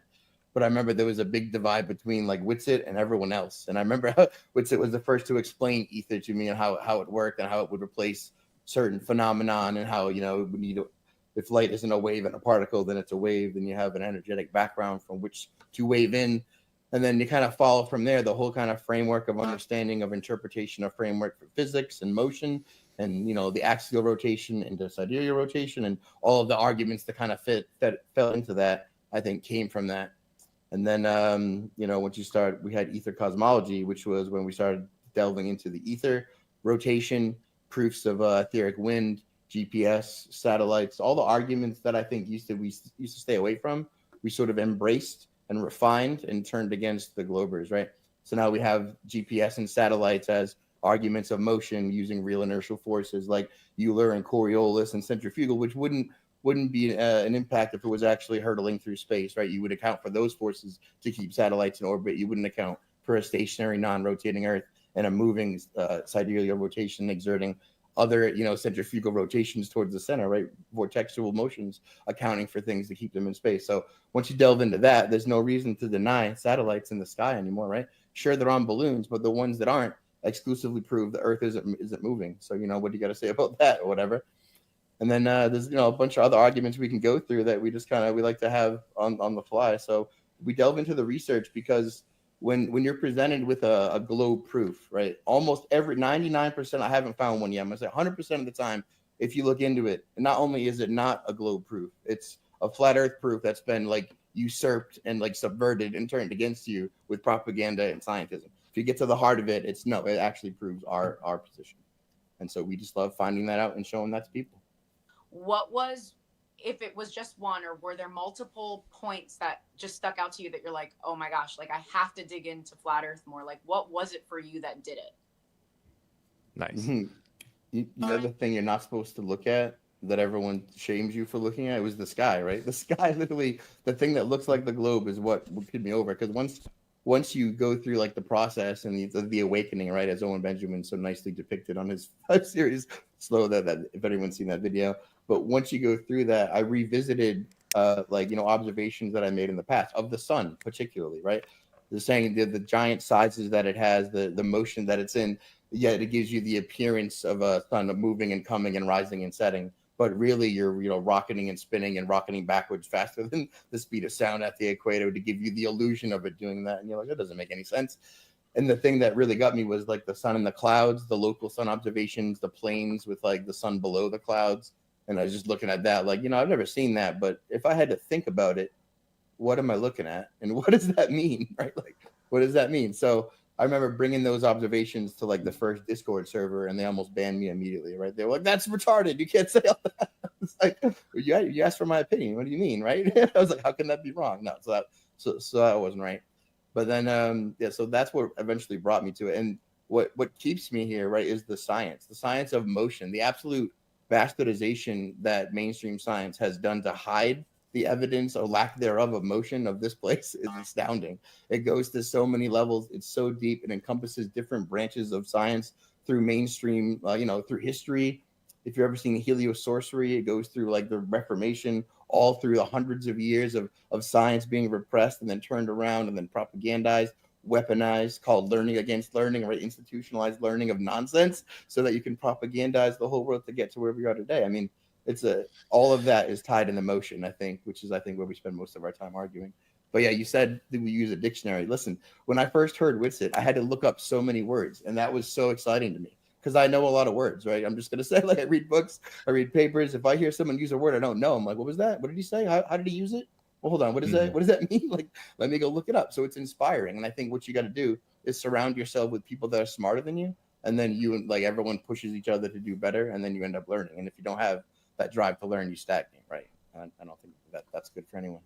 The things that I wanted to hang on to the most, right, when you're like, why do I can't give it up, was I think space time, like the whole science fiction background called Star Wars videos, movies, games, No Man's Sky, space exploration, the canvas of wonderful blank creativity that they've spun that is like the multiversal travel, right? Where comic books come alive. Like that's so hard to get rid of and let go of, especially if it became part of your identity or your entertainment or whatever it was that is for so many people.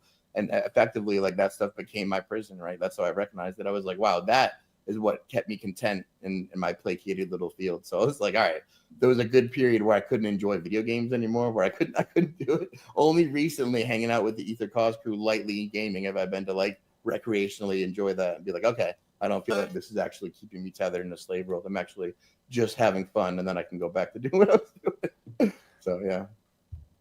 It is true. That was the hardest part for me too, was giving up space, because I think for me, it was like the unknown was really exciting. I was kind of like, what's out there? Are we going to go explore? Who are we going to meet? And I really was kind of getting wrapped up in that mostly my entire childhood. And then kind of similar time as you, I was on this more of a spiritual journey going, well, maybe this place is designed, and is there any evidence of that? And what if we were created, and who is the creator? And it was kind of just an interesting journey from there leading us to today. So, but as far as kind of getting us on track with what you want to present today, do you think that Flat Earth kind of gave you some more hope before we get started on the scientific side? Yeah, dude. Flat Earth was originally like the fruit at the end of the giant hole, because you go through the conspiracy holes, and what you do is you go through waves of evil to the point where you're like, is there no end? Like, what is the point? This is all it? Is it all just black and death and terrible? And like, and then you're like, no, at the end it's okay, because you're actually created. All that stuff that you try to repress that is real, it's real, right? You're divine, you're special, you have connection with people. There's like science in resonance that connects people to the energy, to the etheric energy, to everything that gets tried to repress. There's a certain level of creativity that you have in this world, right? If you're constantly negative, bad things will happen. If you're constantly positive, good things will happen. You can call that what you will, right? But if you sort of adopt the persona and the effect, the perception that everything is going to be okay and that you're going to work out, typically that has a positive effect around you, right? So positive outlook, I think, is important. And I think that man, I forgot where I was going with that. Oh, I forgot where he was going with that. Something I suffer from a lot. I love Gagushi's brother. I love the bit where Shane's going, oh yeah, I don't know if you remember Mark, but I interviewed a little while ago, and Mark, ever the Diplomat goes, I knew you look familiar. I mean, you wouldn't forget Shane. He's got a very distinctive look. His head's like a boiled sweet that's been kicked around a barbershop floor. Yeah, or But as he's Mark Taylor not said, someone it you looks would like he's forget. got it on upside down. I like when he said, more- I know a lot of words, and then tried to say them all. Yeah. He needs more beard hair to hide that ugly face of his. He always has the magic amount, not enough to do any good, but just to not look to hide anything. I loved him in 300 as Xerxes' Army. The delicious irony of Shane St. Pierre saying that globe Earth proofs are flat Earth proofs that have been subverted. This is the man who took the Walter Bislin model, stripped the name and the copyright off, and presented it as a flat Earth proof. Right. Unbelievable, isn't it? You can't get any more ridiculous than the thing he just said. Right. They're just, I mean, as we're going to see, I think, through tonight's show, I think that what's left in Flat Earth now are just the most dishonest, the biggest bullshitters, Jem Panda, do you like how he replaced Patricia Steer with Elizabeth for that eye candy? Yeah, I know, yeah. Yeah. The interesting thing is, there's a couple of interesting. I heard a term I hadn't heard: heliosorcery. Right. I think And the- that and the was guy that goes, the "Yeah, title of a video, I think, perhaps. I'm not sure. Is it? It's a good. I have to admit, it's a good fucking term. Yeah. heliosorcery. And the other one was going, yeah, the hardest thing for me was giving up space. Yeah. Giving up something I've never been to or don't have any interest Right. in my personal Yeah. life on any level. I that's the science hardest thing ever. fiction. Yeah, I couldn't, it was fiction. It was fiction. It's still fiction. Why do you need to give it up at all? It was always fiction. Alien Girls is fiction? Come on. So how did you get into this Shane St. Pierre / any other fat fucker with an instant connection? Well, during COVID, I got into the conspiracy spiral, and I thought, is there no end? But there is an end. It's flat Earth. Yeah. Paz, I was offered some money to put on 200 pounds to play him in a movie. No way. All right, more from Shane St. Pierre now. This time, his thoughts on the final experiment and eclipses. Yeah, dude, that had the most derision that I ever, more than I ever thought I would see from it. When I remember when it first was coming along and I was just ignoring it, and I was like, you know what it feels like is a giant momentum sink when we're doing so well, we're wrecking them, we have all these arguments, everyone's cohesive, no one's tearing each other down, and they just want to stop that. So every time someone comes in a space and talks about, what do you guys think about the final experiment? It's like the whole momentum drives, everyone stops, you start bickering, there's a whole nonsense drama starts coming up, and that, if not the goal, is the absolute intended side effect, which is the whole point of to kill the momentum. But when they came back, I did not expect so many people to just dismiss it, to adopt a scientific logical framework of it cannot possibly be, so therefore it isn't. Right? That's not the group of people that I joined with. That's not who was trying to find out the truth. That's not the group of people that awoke to the first thing that got me in the truth community in the first place. So, right. I think that the quote other experiments they did there are interesting. I'd like to see some of the data from some of the stuff. I know that one of the ones they claimed to have shown or done was converging longitudinal measurements. And personally, when you're trying to measure a conceptual line in the sky based off of the sky on the ground, I'd like to see the method. I'm not sure if they published the method, but without referring to GPS or this, the actual graticule, the spherical coordinate system that's the backbone of maps or elevation angles to the stars, I don't have any idea how you'd confirm a longitudinal convergence in the south. Because, the sky symmetry is what they're going on. And, of course, the sky would be symmetrical north to south. That's, again, how we started with the globe model, as we said at the beginning. So to confirm that the ground is matching that convergence would be interesting. I'm not sure I've seen anything about that. Like the weight differential is interesting, but that's kind of easy to explain, especially for an etheric framework. I don't know if you guys have a gravity argument, but our prevailing theory is the electrostatic downward acceleration, right? Where Earth's charge creates the downward vector, and then buoyancy, density, viscosity do the work to force everything down. So in that framework, electrostatic variation by latitude would easily be, determined as a variation by that. If you just go into little g varying by a height of function in time, you can figure that out. So that's not really a dynamic cause of anything. So The weight change differential is kind of easy to explain within the theory model with the kinematic equivalence. And what are the other ones? Honestly, 24-hour sun and moon, we don't really have a solid answer for that, right? That one's still up in the air. We have hypotheses, we have working models, we have proof of concepts, but I don't think we have a solid refining answer that beats beneath your feet. Agreed.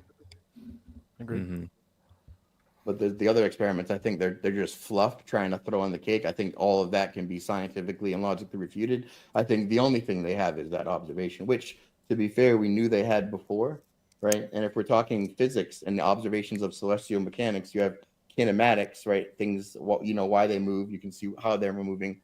Then you have dynamics, the reason why they move. And, you know, the scientific prevailing mainstream theory has been playing with dynamics. They purport to know all the reasons for everything moving in the sky, right? They claim it's mass attracting mass, but we don't have a compelling dynamic replacement for that. But we never have, right? We never know why the sun is up, what keeps it up, what keeps it circling. Those aren't questions that any flat earther has really had an answer for above, you know, speculation of electromagnetic gradients and cold fusion that would keep it like we don't have any dynamic cause. All we do have is empirical, right? So observations, kinematic observations of where we see the sun and things like that. Oh, that was the other thing. They observed a southwestern sunset, right? The sunrise angles in the south. They claim that as proof, but we addressed that beforehand, right? Unless you put like a spherical limit over the observer, then none of the angles in the sky would make up for anything. So, I mean, if you can't see all of the sky, right? And I think if you look out, you can see that's true. The logical deduction would be then that there's a limit to your vision. And then, you know, geometrically, if that limit is the same in every direction, the shape that would make over you would be a dome, right? So you have a geometrically limiting limit of vision that you can logically deduce is there. And then once you have that, everything in the sky kind of makes sense along with a flat earth in my mind. I mean, nobody can show us that, hey, you're actually in space, that mass is attracting mass, that you're going around the sun. No one can prove that. And TFE definitely did not, with all due respect to TFE. So, yeah. And not to mention, sorry, let me chime in just for a second, not to mention the three body problem, which it's tough to bring up to people because it's tough to explain, which again, once you put three bodies in an empty space, even the best supercomputer cannot predict the modeling. So what do you do with the solar system? And what if the solar system is flying sideways and all the other things that go with it? I mean, my favorite thing, by the way, is if the solar system is flying sideways at 500,000 miles an hour, and we know there's these null points supposedly between like Earth and Mars and Jupiter and stuff like that, where, you know, there supposedly is no gravity, you know, there's no pull. Whatever's flying through there would be just lost, no different than dropping a golf ball out of a high-speed car. You know, the golf ball is going to stay with you for a short while, but then it's gone. Your car's gone, golf ball's back that way. So how are all our probes doing what they're doing when we're flying sideways at 500,000 miles an hour? Most of the public doesn't know that. So sorry, it was just in my head. Don't want to take away from the guest. Shane, where did we leave off with you?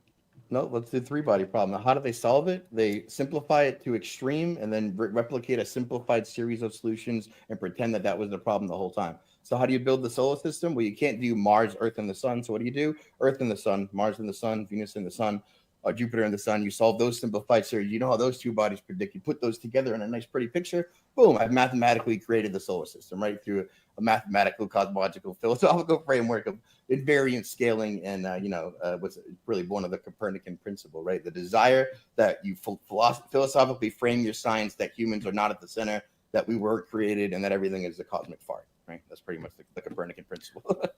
right, because if everybody found out tomorrow that we were at the center of creation, it would open up the conversation of then who put it here. And I do think that that's part of the reason why this world is dealing with this problem as is. It's hiding where we are. Yeah. You mentioned eclipses, man. Eclipses are one of my favorite things. I remember I spite learned about on eclipses. So what happened was somebody made a comment that was like, flat earthers don't know about eclipses. And I was like, I'm gonna go learn everything. I'm gonna go make a spreadsheet of every eclipse prediction that's ever happened, and I'm gonna pivot table it out, and I'm gonna aggregate it and play with it until I learn some stuff. So I went and learned a whole bunch about eclipses, and then I don't know if you guys know, but one of the Globers bet $10,000 I couldn't predict one, and I did it in like 2 minutes. And the dude definitely paid me $10,000 bet, funded all of Flat Earth for being arrogant or whatever, making a statement, but then sticking to his bet. So I mean, the eclipse cycle is actually, it's twofold super interesting, because you were talking about the dynamic cause of everything, and this is one that they don't have a dynamic cause. So in physics, dynamics is they know why it's moving. In this case, they're using, say, Newton's laws and gravity and mass attracting mass to predict eclipses. 100% zero to do with any eclipses. All that has to do with eclipses is observations from a geocentric viewpoint. So you have sun azimuth, sun elevation, day, time, direction, bearing, right? And you have length of event and various kind of categorizations, but nothing is heliocentric about it. I used to challenge all the Globers I could about eclipses, because they just start saying stuff that they think they've heard. Well, obviously geocentrism, like obviously NASA, no, none of that. NASA has nothing to do with it. It's Fred Espenak, an independent researcher journalist who put together all the eclipse cycle stuff and all the ancient civilizations, really just linked together different Soros cycles, right? Which is then they do this lunar cycle compilation. If you look into eclipse cycles based on the periodicity of the lunar periodicities, there's a couple different things, like it's perigee and apogee, so it's point and its ellipse, its brightness and its proximity to the sun. When those line up, right, it does this 18-year, 10-day, 11-hour cycle that repeats and repeats and repeats. But the thing that they don't tell you is that that's a piece of that little cycle is a piece of a bigger cycle, that when it repeats around the zodiac every 18 and a half years, the same eclipse will happen over and over again, slightly different variant until it comes back around, forms a bigger chain of like a greater astronomical year, 651 years. And then you have some of those that stick together. This is what they use to build what's known the eclipse chronometer, where they have dated historical records and times based on unwinding the cycles of the sky. So you said the cycles of the sky are what keeps it all going. It's absolutely based on old school knowledge, nothing to do with NASA, nothing to do with new science. And moreover, if you understand it correctly, you can not only date and link historical accuracy to the Bible, you can link, biblical events, times, things like the flood. You can go back one, and then what actually ends up happening is you verify a chronologically young Earth that ends up being something like less than 8,000 years old, depending on the cycle. So you can use the eclipse cycle to date the Earth. That's pretty cool.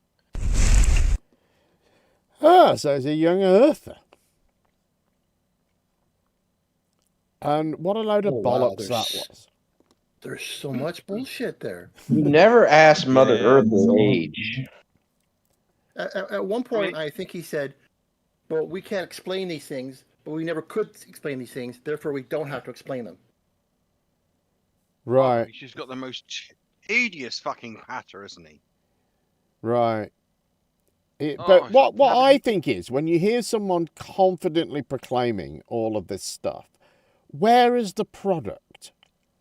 If everything that we understand is wrong, astronomy's wrong, cosmology's wrong, geology is wrong, biology and genetics are all wrong, all of that's wrong, right? And this guy, along with his mates, has got the true understanding of it all. He knows the real, the correct understanding of reality.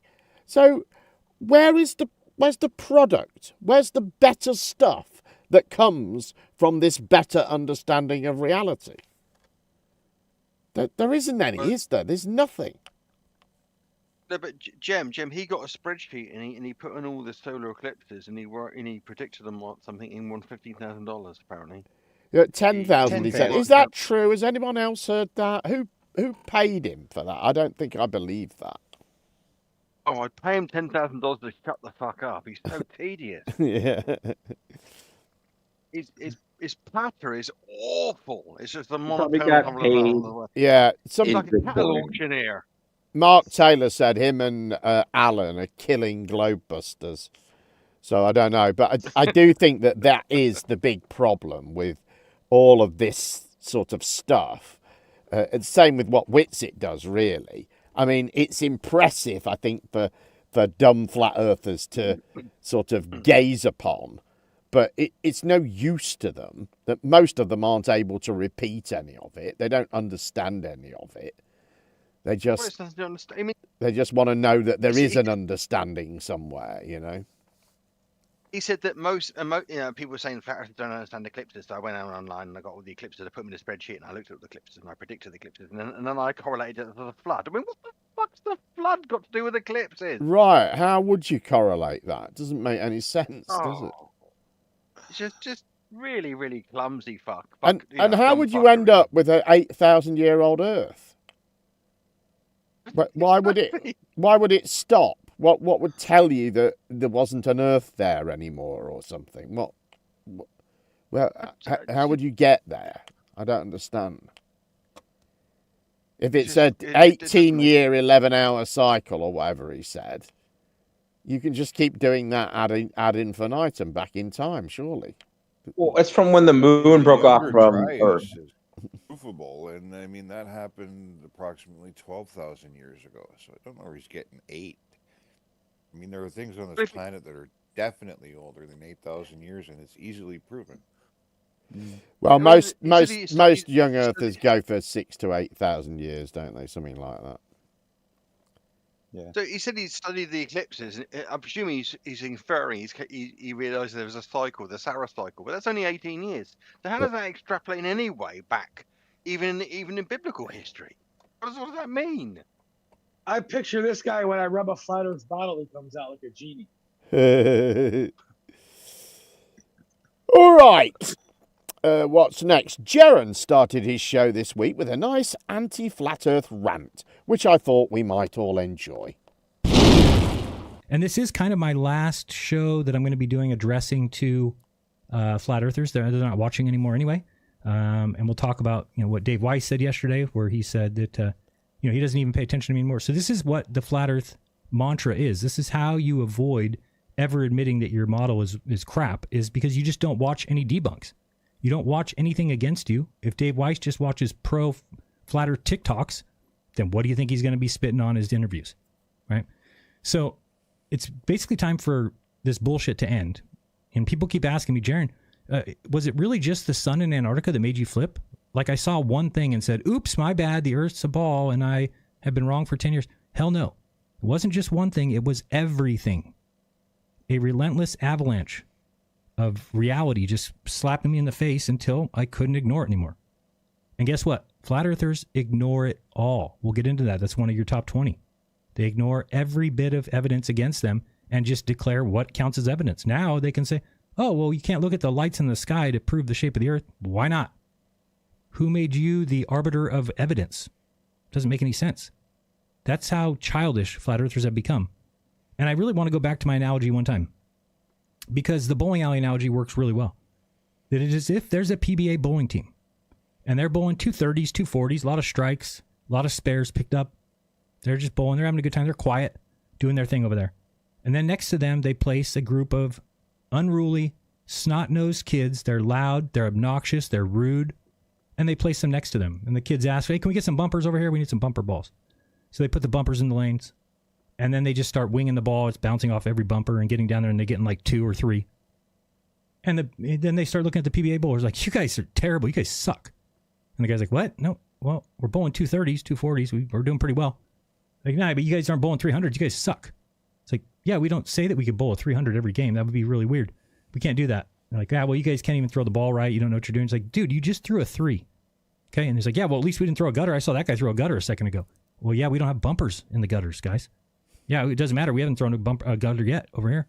So they're just being rude and obnoxious and then saying that they're better than the professional bowlers. And then there's 2 guys on the team that are just sitting back and they're like, we don't throw balls. We don't have lanes. We don't make claims. But you guys suck. And they'd be like, dude, what is wrong with you people? What is going on here? What have you produced over here on this lane? That guy bowled a 16. What are you guys doing? Yeah, well, we actually score things different than you. We don't look at the score the same way the bowlers do. We have our own scoring mechanism. What? You get to decide how bowling scores go? Yeah, that's what we get to do. That makes no sense at all. And yet, that's what flat earthers do. They dictate what is evidence and what's not. They think they're on the same playing field as the PBA bowlers.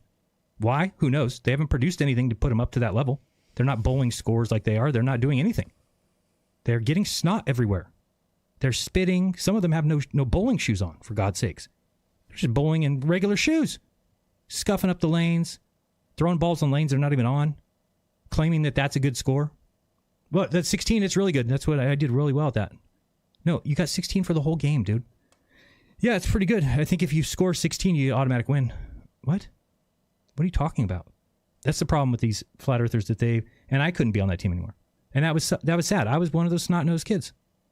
But eventually, when you just keep watching the PBA bowlers, strike after strike after strike, and on our side, people are basically throwing balls backwards. They're throwing it towards the people sitting in the rows. Or what?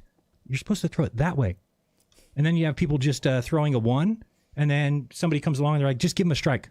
What do you mean? Just put a strike in this. You got a strike. No, he did not. He got a 1. No. We actually predicted that he would get a strike, and it came true. We always knew he would get a strike, so we're just going to put that in there. Yeah, but it's a lie. Yeah, we don't care about lies here. We just keep moving forward. We ignore everything that goes against us. Okay, guys, whatever you say. Whatever you say. So I flipped because the observations do not lie, but flat earthers do. Okay, I watched the sun circle the wrong way in Antarctica. No excuses, no perspective bullshit, no off the dome nonsense. And it's just sad to think back and go, man, did I ever believe that there was a dome above the earth that moved at the most rapid speed you've ever seen in your life? It's just a glass dome spinning above us. It's so ludicrous. There is no glass dome. There is no spinning of that glass dome at some unreasonable speed. What would that speed be anyway? 75,000, maybe. So let's say it's 80,000 miles around where the dome would be. So you got 80,000 miles, and what would it be? 24 divided by 80,000, divided by 24. So what is that speed? 3,333 mile per hour spinning glass dome above us. I mean, that's probably true. It's probably true. All right, he's ready to go. Let's keep it going. So remember that every single test that flat earthers seem to do, they only tell you the ones that confirm the flat earth, right? So for instance, why am I the only flat earther in the history of the world to post videos of the sun, of the ISS crossing the sun and moon? There's a reason for that. It's because anybody else would never post that. Why? Because they're not in it for the truth. They're in it for, I don't know what you want to call it, community or something, right? They love fake proof too. You know, half their evidence is misquotes or bad experiments or straight up fabrications. The other half is just them saying NASA lies like a broken record, which just because NASA lies doesn't mean that they lie because the earth is flat. Okay? Think about how hard it is to tell a lie. A lie has to have a lot of truth in it, or else it's just kind of dismissed, or it would be quickly found out. If it's just a straight up lie, like, oh, let's just tell people they live on a sphere when they really are on a flat earth, the observations wouldn't match. It would be very easy for us to tell that that's not the case. But instead, all observations do match. And we're going to look at that tonight. They still refuse to answer the big questions like why the Antarctic sun does what it does. They don't want to answer that, right? And why most observations, if not every observation, matches the globe perfectly. I heard Karen B the other day saying on that show where she called Sov a Chong-looking motherfucker or something. She even said, starting 10 years ago, she started doing observations of the sky, and she said every single observation of the sky matched the sphere, so she stopped looking into that. Okay? That's a problem. Okay? Once I let go of the mental gymnastics and this trying to stuff everything into a box that it didn't fit, everything else made sense. The evidence is a landslide. Flat Earth isn't about the truth, guys. It's about identity. That's why they defend it like it's a cult. And when you finally accept reality for what it is, you will see how fucking stupid it was to deny it in the first place. So yeah, I flipped, not because of one thing, because of everything. And if you're still clinging to flat Earth after all the brutal ass kickings that reality has handed you, maybe it's time to ask yourself, am I searching for the truth, or am I actually just protecting my fragile little ego? Tonight, I'm calling out the lies, so let's buckle up. Let's get it going. Let's get it on. I missed a super chat, actually, from the last clip. Workthrough says, Shane's voice is as engaging as a wood chipper. Yes, good point, Workthrough. Very well said. And thank you for that super chat. Much appreciated. Sorry I didn't get to it sooner. CIA show. Yeah, the new Jeran is off the handle, dude. I love it. Please get more content. Yeah, I liked his bowling analogy. I thought that was good. It was good. Older 16. You can't argue that, can you? Yeah. I love it. He's like, you guys are turning around, throwing the ball. No, that's established. Yeah. Some of them don't even have their own bowling shoes. I mean, Yeah. delicious. Yeah, they're throwing the ball at the wrong direction. Yeah, I was laughing my ass off. Good on him, man. He finally can say it and doesn't even give a shit anymore. Good on him. Right. If you're trying to get through to Americans with an analogy, what better way to do it than with a 10-pin bowling? Yeah, that was good. Very good. Yeah. All right, Nathan Ducksuit Thompson is on tour again. Here are a couple of clips of him in action, starting with him meeting a hydrological technician. Enjoy. Are you still at the USGS? Yes. What do you do for them, can I ask? Hydrologic technician. Go out and measure water. And so, is that how you became a flat earther? Part of the reason, yes, actually. I mean, you know, I was like everybody, I got a master's in earth science, worked for the USGS, and like, there's no way, you know. And then slowly I knew, but the one thing that killed me, that convinced me completely, is the way we do surveying. And about mean sea level and how that's calculated. And I said, wait, this doesn't work on a ball, on a sphere. It can't. Mean sea level can only be calculated if it's a plane. Amen. So it just that was part of the reason. But I think some people kind of. I mean, I've talked to a few people and I've tried to explain how surveying they can't, and like people I made friends with though. But I'm the big conspiracy nut because it's just not flat Earth, you know. You're the only one walking around without a mask and everything. Yeah, I'm like one of the only ones that didn't get deep. Yeah. And I almost lost my job over it. Wow. Yeah. How you like them apples? Well, we're moving across the country in the RV like a bullet train. And if anyone wants to get an interview or do a meetup in your area, please let me know. flatearthflyers@gmail.com. Y'all be blessed. I guess I don't know if this will really prove anything, but my question is why, if they know it's flat, what is the purpose of saying that it's round? Can't tell you why my ex-girlfriend cheated on me because I'm not her. You know, like I can't tell you why NASA's lying because I'm not NASA. Is valid. Yeah, all right, let me try. Okay, so like no matter what I say, you could actually appeal to incredulity, which is like, oh, I just don't believe what you're telling me. But like, I'm going to speculate why they would lie to you about the shape of the Earth, right? Right. Or they hide free energy. They keep you at the pump every 3 days when you don't need to do that. They keep you paying an electricity bill every 30 days when you don't need to do that. And then on top of that, they get you to deny your reality, to deny your senses. The definition of the word insane is the inability to perceive reality. So if you can make everyone you're trying to rule over and control in the palm of your hands insane, well, that's powerful. But also the definition of a delusional disorder is someone who can't tell what's imagined from what is real. So if someone has a delusional disorder and they're also insane, they're also a lot easier to manipulate. So you could convince them every 4 years that how they change the world is they vote. And you could convince them that the air is scary and they should cover their face and they should get a experimental medication in their arm. And you could literally shape and control the world into whatever you want. So if people can't see the motive to control what the world is and then shape and mold that into whatever they want, well, they're not ready to have an intellectual discussion about how the Earth doesn't curve 8 inches per mile squared, how we're not spinning, how you're not in a vacuum of space, how you've been lied to about the reality of what you live in. And welcome to Flat Earth. Thanks for playing. Yeah, that was an intellectual discussion with Nathan Thompson. I mean, to be clear, the hydrologic technician that we spoke about, just a quick look online. They collect and process and analyze water resources such as precipitation, stream flow, and ground level waters. Even if they've got a full qualification, they've gone nowhere near geodesy, cartography, or map making, geology, or any of this. So they got no idea. It's like saying, "Oh, I was a baggage handler at Heathrow. I know how the flights work." Yeah, ridiculous. Well, if you're a baggage handler, you can definitely get on a plane and do some barrel rolls. And a hydrologist would be using elevations established by surveyors.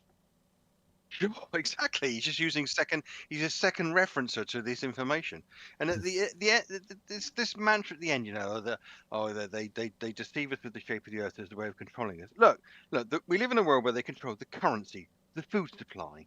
Every aspect of your life is controlled.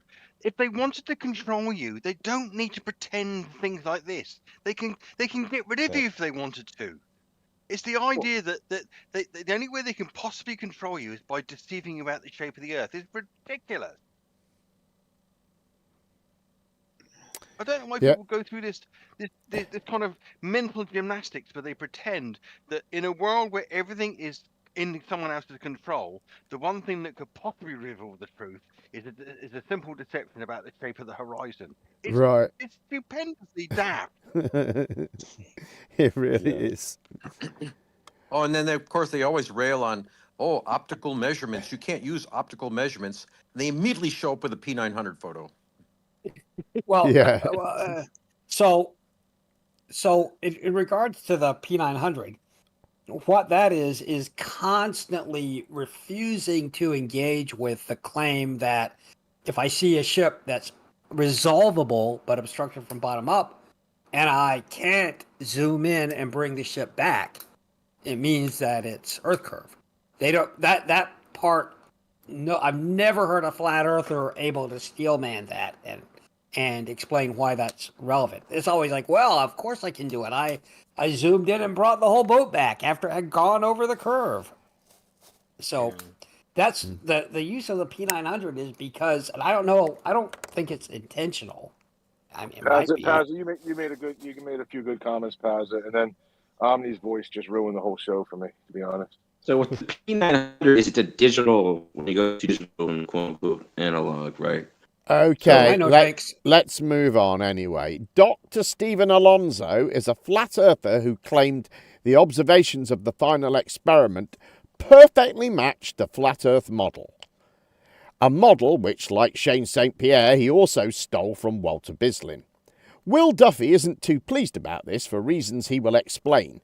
4 clips to come on this so we can really enjoy the full range of Alonso's dishonesty. Enjoy. So I'm Stephen Alonzo. A lot of you probably know me mostly from Facebook, but also YouTube as well, which has been where most of my content has been. I got into flat earth about 5 years ago, but only 2 years ago did I feel comfortable to start teaching it. I noticed major problems within the flat earth community, and Will and I are going to be discussing that later. But a lot of the stuff that they would deny, I thought, why are they denying it if it makes perfect sense on flat earth? So I founded the Flat Earth University, put some free programs together to start teaching people the flat earth model that I believe is the most realistic representation and the most cohesive, I guess, explanation for all of phenomenon. My educational background is in computer science. So that was when I was younger, maybe 2012 to 2016, did my undergraduate. And then September of last year, I earned my PhD in geocentric cosmology. That is through the Flat Earth University. Now with that, my dissertation, my original contribution to the field was with the Firmament Trackers app. My original contribution was with the multi-observers at once. So prior to my contribution, astronomy software could only have one observer at a time. And we can discuss that more as well, but that's a pretty good introduction to who I am. I run the Flat Earth University. I have the Flat Earth Science textbook, and I made the Firmament Trackers Flat Earth app. Those are my ways to give back to the community, and you can download it for free. Why this discussion has a personal connection and importance for me is people who have been following TFE, they know that I got into Flat Earth because of a friend of mine. Her name is Wendy. And Wendy has been convinced by your model. So she still believes that your model solves these issues. And so as far as I can tell, she's still Flat Earth even after the final experiment. And so that's important to me because you're now in the way, so to speak, of her leaving Flat Earth, which is what I think she needs to do. So let's go ahead and have a conversation. I do, again, I don't think you're trolling. I do think you're a genuine flat earther, but I do think there are things with you and your model that aren't forthright, and I think that will come out in our discussion. Okay, cool. So, Stephen, one of the most important observations / experiences / data that we have for the final experiment is actually a flight. And so there was a flight that Critical Think took on his way home from Antarctica, where he flew from Santiago, Chile to Sydney, Australia nonstop. And that flight was a little over 13 hours long. I would like to know what your thought is on that flight, how you think that flight is possible on a flat Earth, but more importantly, how you think that flight is possible on the Gleason's map.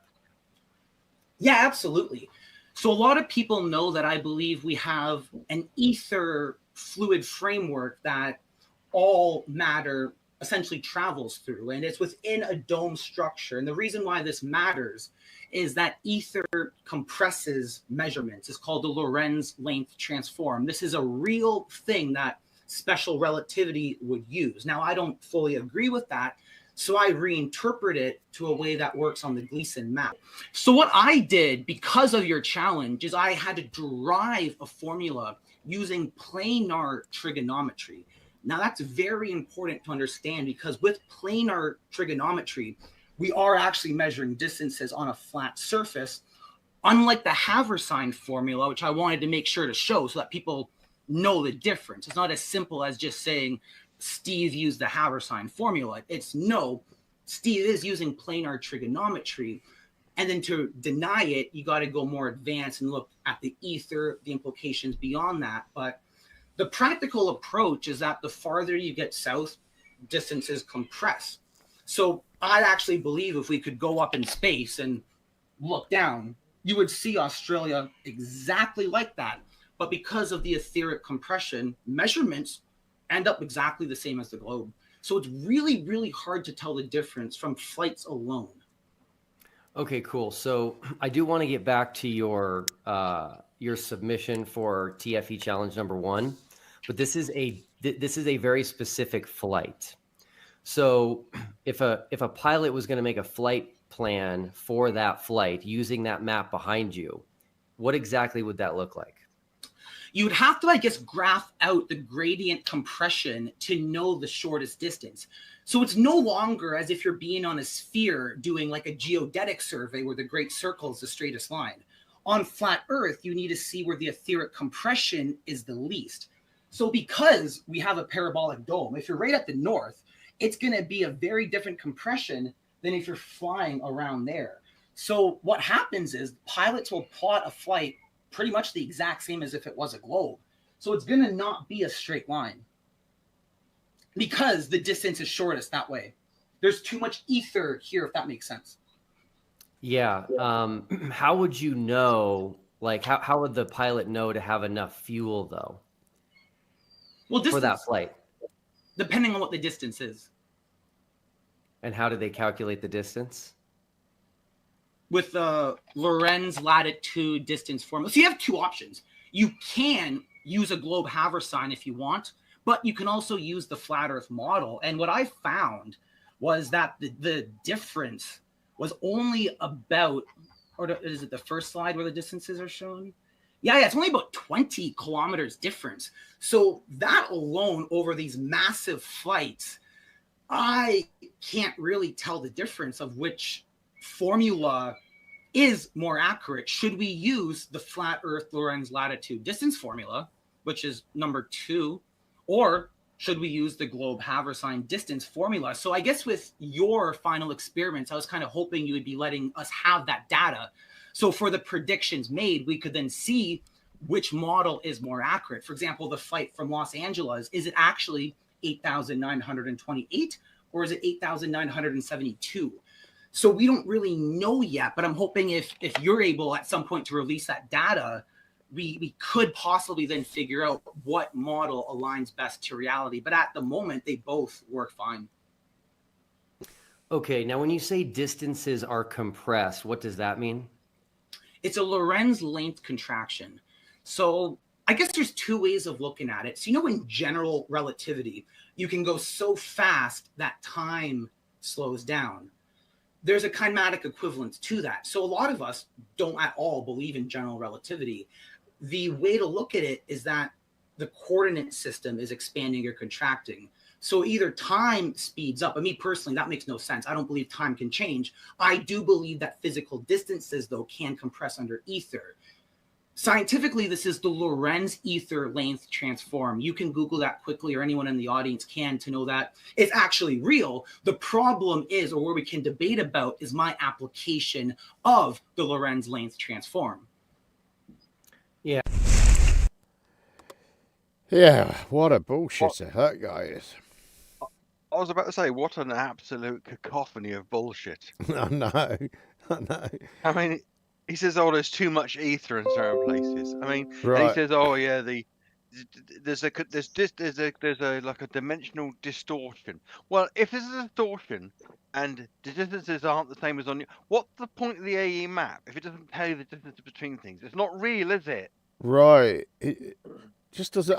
And he said Australia would look like that if you could view it from, I think he said from space, actually. But so he's saying that the ether affects, how much ether there is affects how big the ground is. I told her, baby, you got just the right amount of ether. I mean, I wonder, you know, if I had a piece of wood that was 10 feet long and I flew from the UK to Australia, would my piece of wood change length? What would happen with that? It would do, of course, because there's a Lorentz length contraction that's taking place in different parts of the world. Right. Based upon the fact that there's too much ether. Yep. It would Somewhere work around- banana. somewhere around- Bollocks, so- isn't it? It's because they trap all that ether in with the glass dome. We need to open a window. Really important. Really important. That guy is trying to monetize flat Earth. He is absolutely not a believer. He is just a con artist, and that's why he didn't rattle. Yep. Even when Duffy proved he was lying about everything. And, Yep, and I was didn't gonna he say get somewhere- And Oh, sorry. where did his PhD come from? His own little school? So he just gave himself a PhD? Well, we're going to get to that, Yeah. so let's not spoil it. Yeah. I definitely would No. say that somewhere around the world, a car lot is missing a great salesman. Right, more from the good Dr. Alonso now, and it turns out he isn't very good at maths. Okay, cool. So the first thing I noticed in your math was this very strange number of 6,371 kilometers, which just happens to be the average radius of the Earth. And so my first thought was that you're cheating and that you're kind of sneaking in globe math into your flat Earth math. And then you told me, either in an email or in a Facebook post, that the reason that number was in your formula was because it's the height of the firmament. Correct. So here's my question for you, which is, what does the height of the firmament have anything to do with planes flying through the air? The amount of ether. That's similar to what I said before. So remember how we live under a dome? The compression that happens on the South Pole is completely different than the compression that happens at the North Pole. So the height, I actually played around with that height. I could raise it and lower it, but the problem was the results didn't match what we actually observed in reality. Like, I have friends in Australia who can drive across the country and measure the distances. So we kind of knew what a wrong and right answer would be. So this kind of had to be the height of the formula given the real life observations that we observe. How did you get the height of the firmament? Because I've never seen the firmament. Well, it's derived from the observations. So if I chose a different, so example, I started, let's say 1,000 kilometers. At one point, I thought the height was a lot smaller. I had two different heights at one point. It wasn't until your challenge that I realized the ether actually matters for distances. And that's why I had to raise the height. I think or it was in miles before. I might have had it at 6,000 miles, and now it's at this in kilometers, 6,371 kilometers. I think those are the two differences. But the reason why is that I found out through your challenge, my previous model was wrong.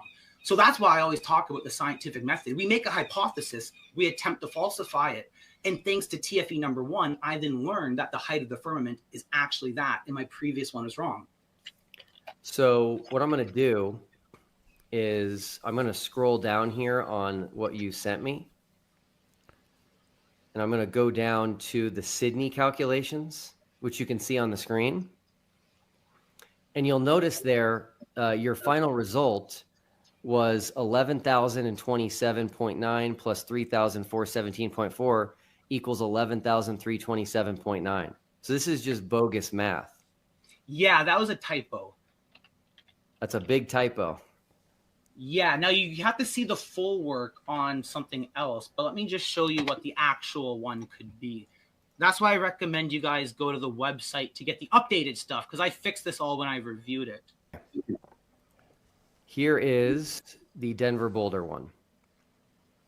I found some more bad math there.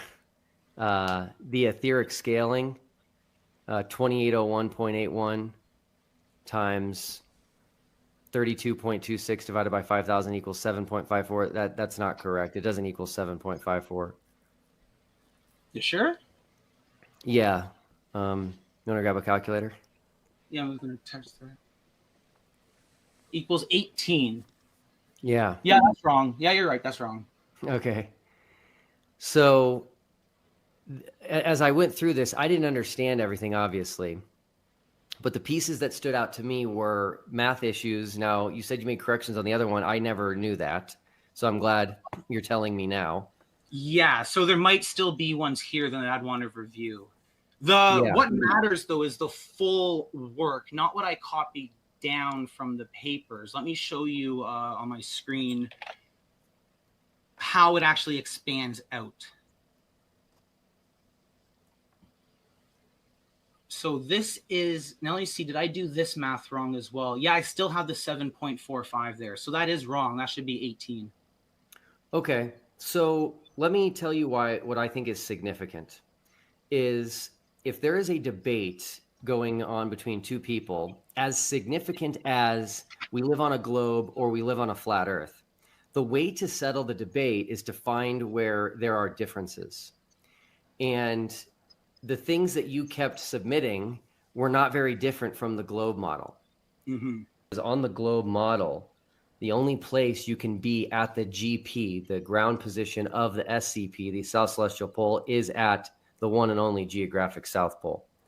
Yes, what you're saying is true if the angle above is actually 90 degrees. If it is directly above you, instead of being an arc second off, which is what I believe it is, you would be right. But we need a way to measure the difference between 90 degrees and 89.999 degrees. And I don't think science has advanced to the point. Like, that's why people still are debating flat Earth. Science is so young, and we don't have the tools to measure this stuff yet. Gotcha. I don't think we can.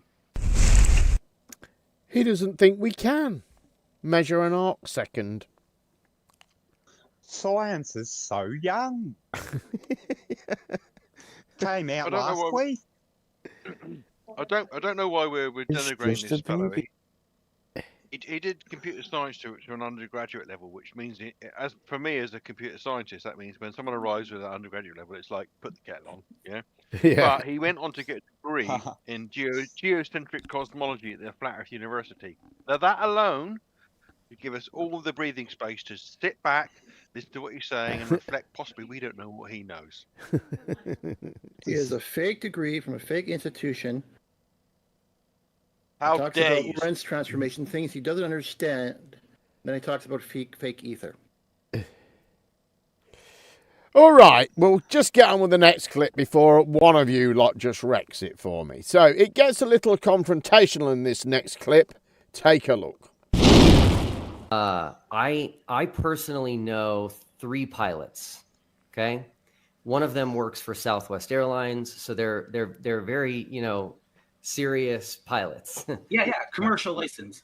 Yeah, definitely. And as you know, I was trying to find a flat Earth pilot, to try to understand, because when I talk to the pilots that I know, they are using the globe for flight planning. They're not using any of the things that you're talking about. And so do you know a flat earth pilot?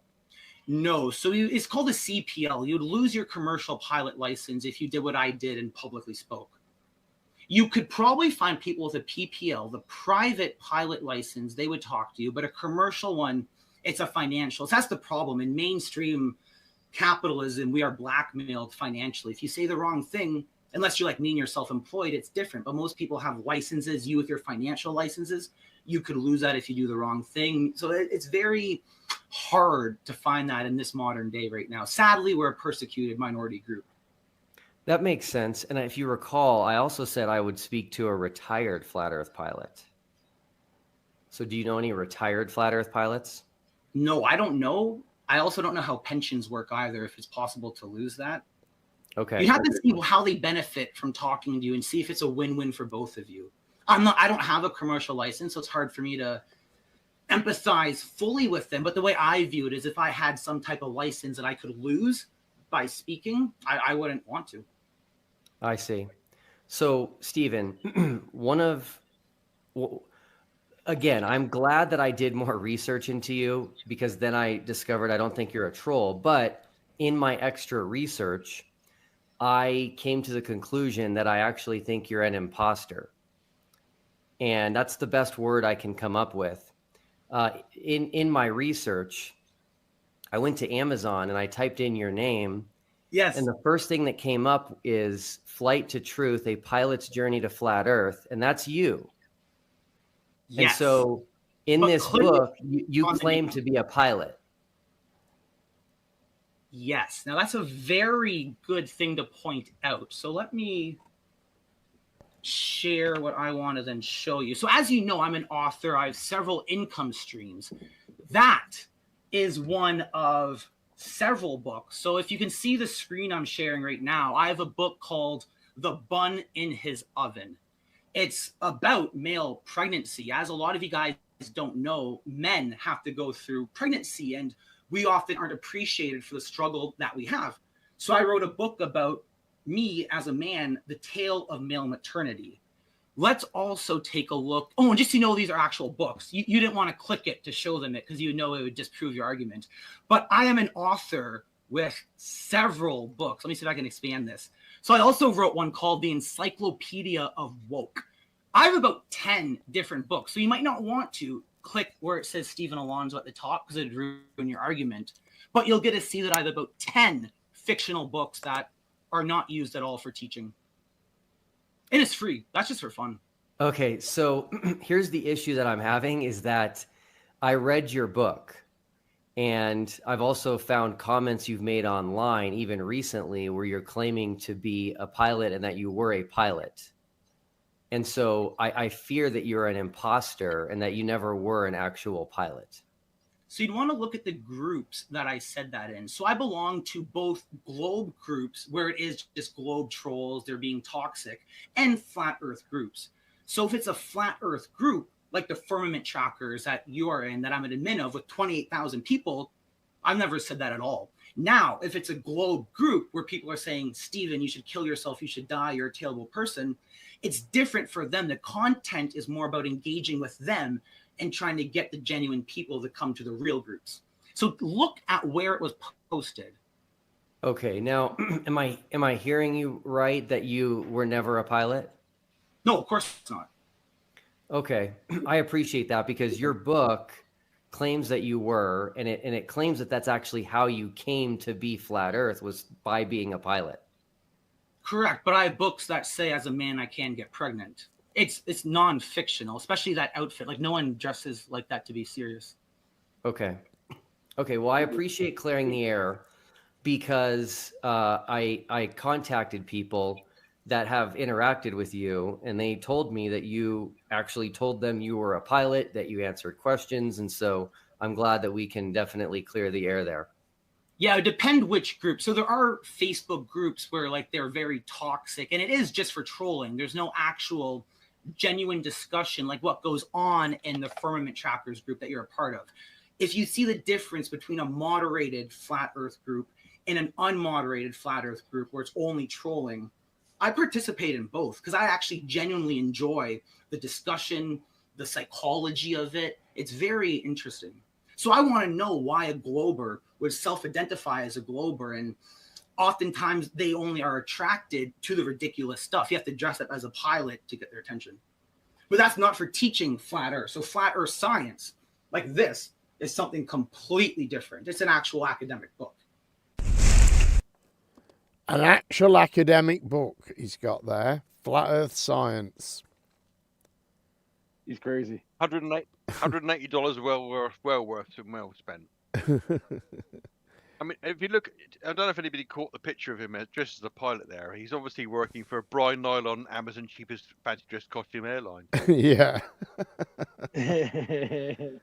Why? I mean, why would anybody take anybody seriously who pretends to be a pilot?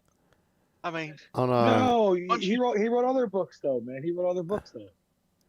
Well, it gets much worse. In our last clip from Alonzo now, and Duffy lays out the pack of lies that are Alonzo's Flat Earth University. Okay. All right. So something else that I think is important, Stephen, and again, I'm bringing this up because I feel like flat earthers have been duped by you and believe you. And again, I'm defending you on one side of the coin by saying you're not trolling. But on the other side of the coin, I do think that you are an imposter. And so I have some issues that I'd like to bring up right now with the Flat Earth University. Yeah, sure. It says here that you got a Bachelor of Computer Science from the University of Waterloo, a Master of Computer Science from Queen's University, and a PhD from York University. The PhD from York is not true. Okay. Yeah, thank you. Because I could not find evidence of any of that. Yeah, so I don't post information that would allow people to actually like dox me, call up my professors. Because as you know, we receive death threats and we are a persecuted minority group. So the information there is vague, but it's the best that I can actually give people. Okay. Yeah, I even searched for your dissertation there, Human Emotions in Large Language Models, Silicon versus Carbon, and I just couldn't find it. Correct. None of my past academic papers will ever be public for people. Because I don't want them calling up York University saying, hey, Stephen Alonzo, whatever. Okay. Well, this one here says that you've held faculty positions at several universities. I couldn't find any evidence of that. Correct. It also says that you've authored numerous papers in leading computer science journals. I couldn't find one of those. It also says you hold several patents. I couldn't find a single patent. There's one that is public. Okay. And then show though. Okay. And then it also says that you received the Excellence in Teaching Award from Queen's University and the Distinguished Researcher Award from York. I got the list of the winners of those, and you weren't there listed in either of those. So this one was a little bit concerning to me, which was another professor at the school, Professor John M. Anderson.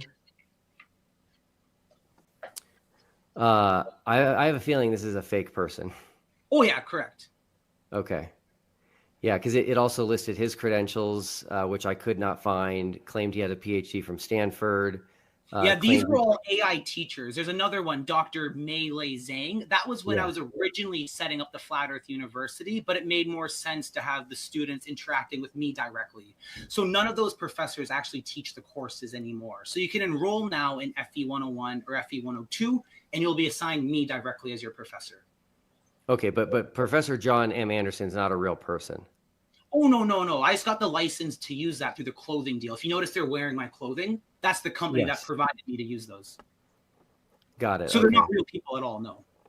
Okay, thank you. That's very helpful because, again, people have unfortunately fallen for this and they think that it's all real. Oh, I'd hope not. So I'm the professor at Flat Earth University. I'm the one who will actually be teaching people. Okay, great. There's a lot of stuff from 2023 when I first started it and didn't really have funding, didn't know what I was doing. So that link there, I don't think is actually public on the website. It'd be an old page that's probably still archived by Google. That's how you would have found it. Gotcha. Then there's this one here, which is the San Pedro campus. Yes.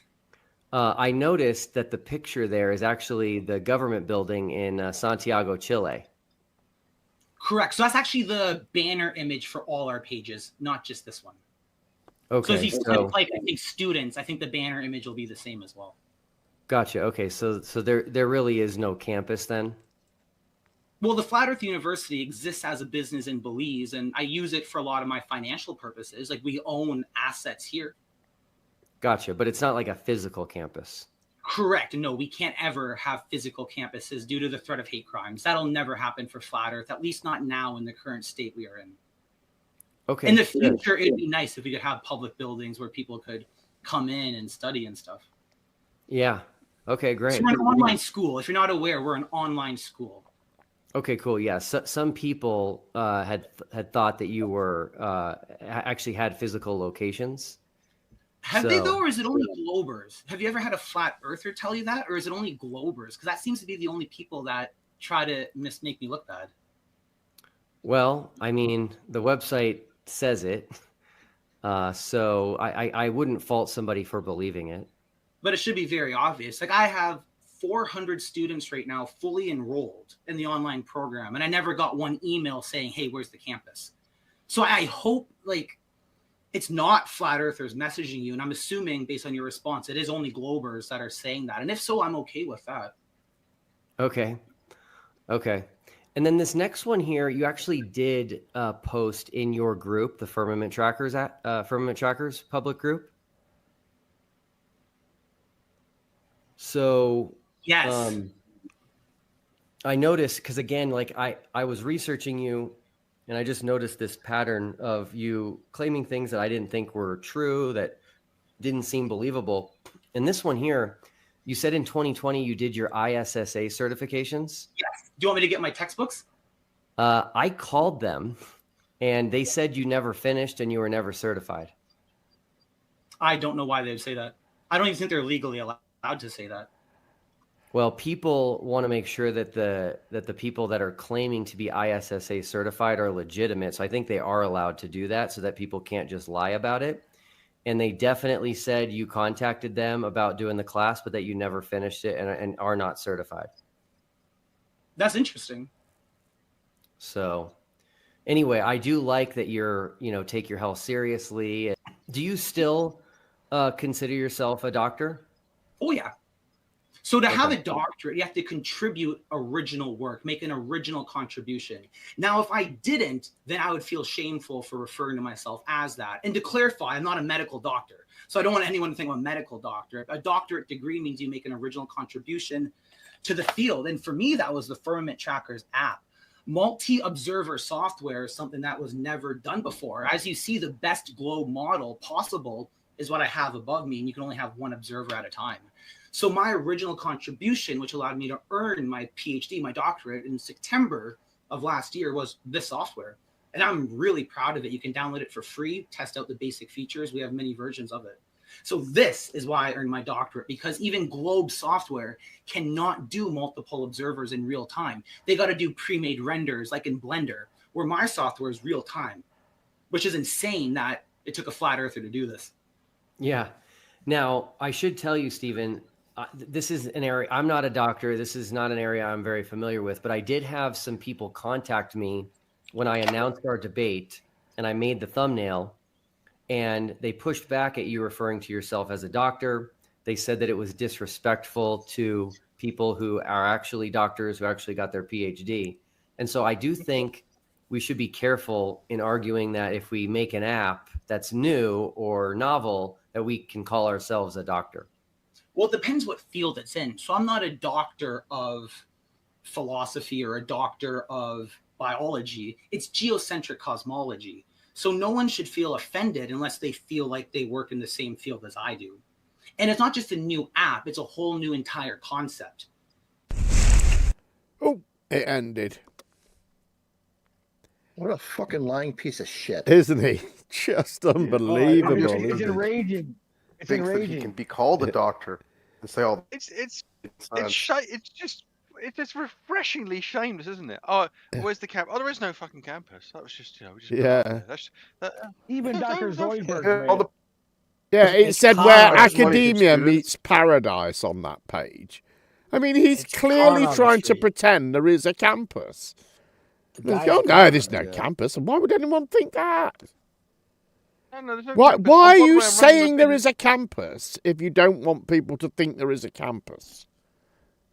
He's running his business out of Belize. Belize! For No. fuck's sakes. He's not a flat think the earther. question He is is- a con artist.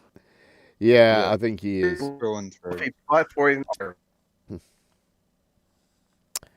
I mean, It's just lie after lie after lie, wasn't it? Even the fitness thing, that was good. He went, "Do you want me to get my textbooks?" And then Duffy goes, "I've rung them." I love Will Duffy. This guy is a great detective. He's like freaking Batman. Yeah, he's evil. He really is. I love it.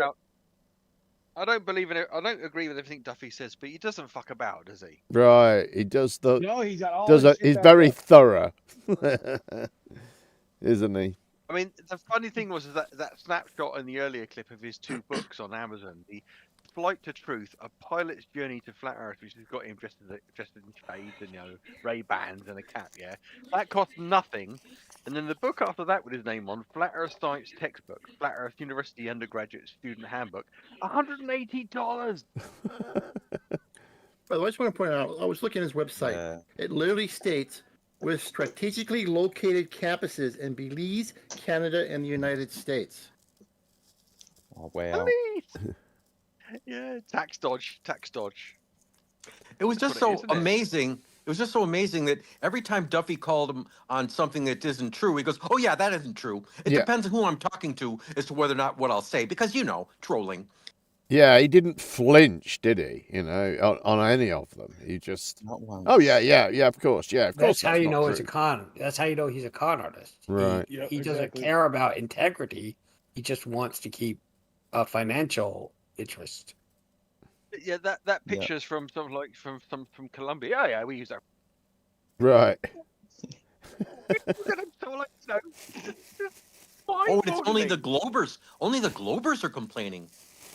And the All fake right. professor Well, works for to the be fake fair, university, guys, which is a company. But He's got I hope football there are players no involved flat in it. earthers. I hope there are no flat earthers still sort of following and supporting him and parroting him after this, because How many people did he see ahead enrolled? I mean, Jesus Christ, on an absolute fucking 400 isn't he? bullshit. Oh, just go down to Earth Awakenings. They love that shit. Yeah, I bet he hasn't got anyone enrolled. Don't know. Can you imagine being a person who enrolled in Flat Earth University? Can you imagine being that person? Where are you at in life? And if you look at Duffy's performance, maybe 4 or 5 months ago, man, Duffy has gotten so much more aggressive. Right. Although I think he could have been more aggressive there. Oh, Yeah. sure, because he said he was defending him impartially. Right. He could have But the said. thing of- He could have said, "Look, clearly you're trying to." He could have digged in a bit more on that campus one, at least. I think that the reason that I think the one thing about Duffy, which is an attribute of him being a very successful pastor, is that he's measured in what he says. Yeah. He doesn't- Very, yes, very. And the fact is, if I was in that position now, I'd be going, "You fucking lying," I'd be calling the guy all the names under the sun. And as a result, it would probably end the conversation. And what's more, it would stop me from being in any other conversations. So, but with Will he's got to be measured, hasn't he, if he's going to keep having these Exactly. conversations, But the response I you're don't think I'm sorry, go ahead. Sorry, the response you're talking about, Jim, is a realistic one. Will Duffy is deliberately holding back and saying, "What about this? That's bullshit." Okay. What about this? That's bullshit. And by doing that, you usually get that cavalcade of nonsense, which leaves you thinking, Fucking hell! But if Will Duffy had kicked off like any other normal person, fuck off, we wouldn't have heard all the other stuff. You know? Yeah, that's That's true. what it comes down to, really. Duffy could have closed on a summary. So let's review. You've got poor arithmetic skills. You use a globe radius. You do all this. Haversine works just as well, or even better. And then it's like all these things. And you lie about your campus. You lie about your PhD. You lie about this, and you admit to those lies. Yeah, got it. Well, what Duffy actually did at the end, when Alonso had left, he said, "Well, I'll leave people to make their own minds up about that." Which I thought was good, because what else could he do? I mean, if he'd started, he'd have been slagging him off for an hour, I like the way Will Duffy plays his game. He just exposes you, and like you said, he's so measured. He doesn't even really cramp on it or rail on it. He just moves on and keeps exposing you. It's hilarious. Right. It was good, wasn't it? Okay, we've got one more to come. Finally tonight, a very rare occurrence indeed. Nathan Oakley getting muted. This took place last week in the 24/7 Discord server and is audio only, so I've added some scenes from my Entirely Riley video so you have something to look at. Enjoy Oakley's truly pathetic and yet successful avoidance of a question. I've got about 5 minutes maybe left for the live show, so any other questions from any glurfs? Because nobody told us we got bored during the hour meal. Do we have any reasonable glurfs who are not going to just flex their ego and genuinely want to hash this out because now's a good opportunity to speak up? I have a question. So for Nathan, for celestial navigation, I'm a glurf. So my question is, if you're standing on a slope of a hill or standing on top of a dome, are you still able to get elevation angles? If I'm standing on a dome? Yeah. Standing on top of a dome or on a slope of a hill, are you still able to get elevation angles? But if I was on a hill, I would hope I would know where I was. I understand that, but let's say you wanted to get an elevation angle. Why? Because I'm just saying if it's I'm asking if it's possible or not like the reason. So have I got to simultaneously think I'm so stupid I don't know where I am when I'm stood on a hill, but also smart enough to know how to use a sextant? Yeah, what if you want to know your latitude on that slope of the hill? I don't know where I am. Fortunately, even though I sound like I'm retarded, I know how to use a sextant. This seems stupid. It's hard to contradict myself and not know where I'm standing on a hill. It's not generally. Well, let's say you don't. I'm trying to answer you. Okay. It's not generally where people can attempt. It's not generally where people do navigation, though, is it? You think of a different place that they might actually find this process useful? Yes, but my question isn't why they would. Like, maybe they are lost.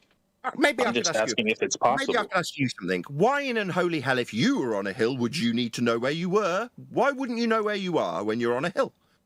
You get lost easily. Yeah. Maybe I'm lost. Right. Maybe I'm in the woods, and I want to know my latitude. Well, just so we're clear, I wouldn't be giving you my sextant. Be making sure you kept as far away from my sextant as possible, because you got lost on this hill. Okay? I get it, but that's a lack of geographic location. I'm still talking. You're not answering my question. I'm still talking. It's just you're being made to look stupid. It doesn't mean you have to keep yattering through me, making you look stupid. Your question was stupid. It was stupid. Why? This isn't an invitation for you to keep talking through the top of me, you stupid wanker. Shut up. Your question was stupid. Now I'm making you sound and look stupid. It's the fourth attempt with you. It was a very question. Yattering. Can you mute this wanker? Oi, fuckwit. You and your stupid fuckwit questions being made to look stupid by me. My name's Nathan Oakley. Don't tolerate fuckwit fools lightly. And you yattering through the top of me, calling you a fuckwit, it's just going to get tolerated by the moderators. You yattering won't be. Because your stupid fuckwit question served no purpose. It made you look stupid because you'd get lost on a hill. You're a retard. I wouldn't give you my sextant, retard. You wouldn't know where the fuck you are on a hill. In spite of plenty of things around you to figure out where the fuck you were, you'd still get lost. Me, Okay, but I can you might have answer? one Is on it the possible? I might get rumpus by a shithead dickhead who what thinks he's got a smart question. When I ask you where the hell we might be using this process, you just talk through me. Wanker, are you still talking through me there, wanker? I'm answering you, stupid Can I shithead respond? question you asked me, wanker. Wanker, I'm still answering you. I haven't taken breath yet, wanker. It seems like I've had 6 interruptions from you, the wanker, asking a stupid question. Me pointing out a stupid question was, it's cool for you to interrupt me incessantly 6 fucking times? Shut up, you stupid retard! You're Go not and get answering the lost question. on a hill, you dumbass retard. Meanwhile, I'll point out that with a sextant, I can establish a horizontal plane of reference for an angle to measure a star to know where I am. I can also do that on a hill. I just wouldn't need to, because I'm not a spacker. I don't get lost on hills. Spastic. I mean, I might have an ordnance survey and a map, but I wouldn't need a frickin' sextant. Oh my God, I've got plenty of land things to look at. When I'm out in the middle of the bleeding ocean and there's nothing to see anywhere, then I might need the stars and a sextant, you stupid dumbass. You clearly don't understand why you'd be needing this. You think you've got a gotcha. When I take your stupid, I think I've got a gotcha, about establishing a plane of reference on a hill, yeah, we can still do that, you stupid dumbass. Oh my God, the gotcha was idiotic. The yattering through me was just stupid as well. Painful, was it? He pointed out how dumb your question was. All right, yeah, it's only because it's a gotcha that I'd have you on a hill and lost using a sextant. That Me wasn't a pointing gotcha. out made you seem dumb, though, didn't it? No. Why It did. why are we able to do Yeah, it on a hill? I absolutely assure you it did. Why are we able to do it on a slope of a hill? Do what? How do you use a sextant? You get an elevation angle from a horizontal to Go through the how you process. do How that. do you use a sextant? Do it. Tell me. Well, if we're using a bubble sextant, we make sure it's level. Okay. And then we want a raw angle measurement, so we pick a star in the So we sky. can do this then. So why are you asking me if it can be done if you already know? Oh, it is absolutely without question you trying to get a gotcha on me then. It's not a gotcha. I just want to. I I'm just still want your answer. talking, wanker. Wanker, I'm still talking. What I'm Well, doing you're is lying. pointing out that the only reason you're doing this while you yatter through me pointing out to my audience is to get a gotcha. You already know that when using a bubble sextant, you're establishing a horizontal plane of reference with it. Okay. So you already know. But yet you're asking me like it's in an if context. That just makes you a wanker seeking a gotcha, doesn't it? Yeah, we all know your game. You're a wanker. So a flat plane isn't needed, right? The flat plane beneath your feet isn't It's a flat needed, plane right? that you'd establish with a fucking bubble sextant that you just told us about, stupid wanker. But not a flat Earth needed, right? Sorry, a flat plane that you'd establish with the bubble sextant you just told us about, stupid wanker. ×2. Count them off. Yeah, but the flat Earth beneath you is not needed, right? Sit down, shut up, you disingenuous wanker. Yeah, but fuck off. Mute this wanker. Wanker. Yeah, but suck my balls. are you listening? Flat Earth is needed. That's why when you're doing the dip correction, it take out that hill that you are standing above. You. I like that point. So the dip correction. Yeah. Look, Nathan, if you can come on this show and act like that, that's not going to work out for you, dude. That's absolutely terrible behavior, dude. It doesn't matter if you're right or not. Right? I know you're right, but Hush is acting composed and calm, and you're acting like an absolute fucking maniac. Right? How do you think that looks on this entire channel? Fucking get a hold of yourself, dude. Pansy. Thank you, dude. Going on? But I'll just pick up where I left off when I was furious with dealing with a disingenuous wanker. Yeah, but he understands he needs a flat plane, considering the white knight that just stepped in like there was something wrong with me getting angry. Yeah, I've taken him to the point of conclusion where he lost. Yeah, he knows a flat Earth's needed. When I get angry and demand that he concedes that, we get a very quick, yeah, but... No, my disdain is going to come out. I'm going to angrily tell him off. Because he absolutely, as I was pointing out before, some white knight scumbag told me that I wasn't allowed to get angry when someone's pissing down my... Nathan, that's not going to fly here, dude. Hey, DJ, man, he's running... Right? Oh, what are you doing, man? DJ, what are to treat moderators like that, being completely disrespectful. Elbow. DJ's a mod elbow. Don't So am I. What is he doing? He's there. He's running... No, you don't mute. You don't mute mods for God's sake. What Full is this stop, nonsense? gentlemen. I think we need to have a meeting. This is not appropriate here. Yeah, you muted me? I'm a mod? I didn't mute you. No, I didn't mute you. No, somebody else did. I don't mute other I mods. did. Gentlemen, And to no the mod other room. should be muting. Listen, no mod should be muting any other mod. That is not what goes down here. Yeah, but Do not do that. Nathan Oakley is running a show. What's going on? What are y'all doing? And this is our space, and we still have dude. We still have Right, a he's say making in this people look space. Dude, take this to the mod server, dude. What the hell's going on? Unlimited Nathan, because he's actually running a show here. Yeah, he really, does this every DJ. Friday. What's going on? Yeah, I'm getting sick and tired of him yelling and Well, screaming. you know what? This has been approved by the higher mod here, which is who is it? What's his name? Heretic. Heretic, exactly. Yeah, I can tell you a lot of people are sick and tired of I don't care, dude. Stop getting your shit on a bun, bro. Bro, Nathan Okay, we're needs not to talking about this, guys. We're not talking about this in the main channel on a live show. We will not be discussing this any knowing that he's further. trying to get a gotcha Try not to and act like a demonstrate fucking my audience psychopath. that he's just trying to get a gotcha on me. The mod Can I steps ask him a in question? and my behaviour is not appropriate. That's what's happening. So I've been server moderated in politics during the middle of my live show by one of the overzealous modders of the show. Yeah. No worries, I can put them on my Anyway, they all made friends after that, unfortunately. Yeah, I just watched. I just messaged DJ. What's his name again? DJ. He's anti-globalist, right? The guy who was the one who pulled Nathan Oakley up and muted him. I have a lot of respect for that guy for doing that. It's must be difficult. But then again, I mean, I don't have that much respect for him. He said, I know you're right. And Oakley was just making a massive fuss so he didn't have to answer the question.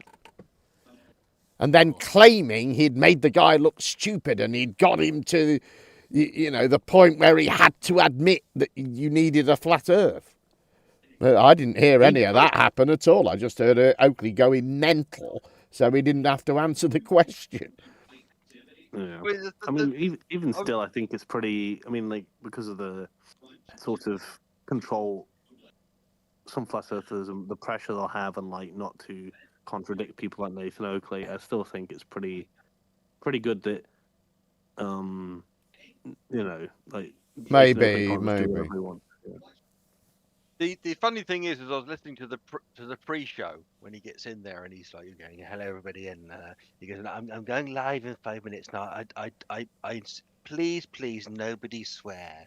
Every time he says it, Right. And then literally 10 minutes in, it's just Right. It's just the most disrespectful, contradictory fucktard. I don't know why anybody wants to listen to that. I mean, it astounds me that someone could be listening to that and go, "You're right, Nathan. I know you're right." And that the end of that, they would feel that he had won, or that, you know, that was a good thing for flat earthers, because it's just an absurdity, isn't it? It's just ridiculous. I'm not sure where he gets off saying that a bubble sextant, which only references up and down so that you can measure your angle, is somehow measuring a flat plane. It blows my mind that he's that dumb or dishonest or both. Sure. But that's his mantra, though, isn't it? You know, you need a flat plane to get an angle.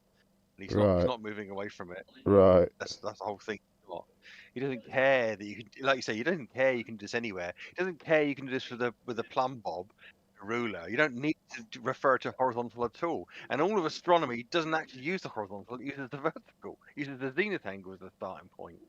And I think it's funny because sorry, I was just gonna say it's funny because this was like his argument that he was focusing on for months, right? It was his, like, you know, he even told like the 24/7 group to not talk about anything else. This is all you need now. Right. And he put all of his eggs into this basket. But as time goes on, you get moments like this where you hear this guy debate him, or anyone else who debates Nathan Oakley over time. You hear this argument, and you sort of bring up the counter arguments to his supporters, and the supporters now suddenly just don't want to really make that argument anymore. Like, I wonder how long it's going to be before he has to like just basically put to bed the idea that Yeah. Flat Earth is measured flat. You know. That kind I of don't stuff. know. He's very, very committed on this. I mean, it goes further than this, doesn't it? Because it's now every measurement that's ever been taken of anything ever is a flat Earth measurement. Yeah. The mile is a flat Earth measurement, and globers can't use a mile. Right. The key is what he was doing in that clip. He was saying, we measure it across the sea, measure it across the flat surface. But what about a hill? He's literally going to switch off and abuse people. And there's that clip you showed of him in that hall where he's going, "Could you take the mic off that guy? Can you move that guy? Can you move that guy?" Because Right. he got to a point where he said, "We take the angle, then we just calculate the distance." And so, well, hang on, let's talk about that. And he doesn't want to, he's got this tiny little subset of statements to make. The ramifications of it, not open for discussion. What follows on from that, not open for discussion. This is one single phraseology that sounds like everything fits to a flat Earth, and he will not move. And if you try and move him, you get what you saw there. Right. And in actual fact, that guy that muted Nathan saved Nathan, really, because he didn't have to. The guy was still there asking his question.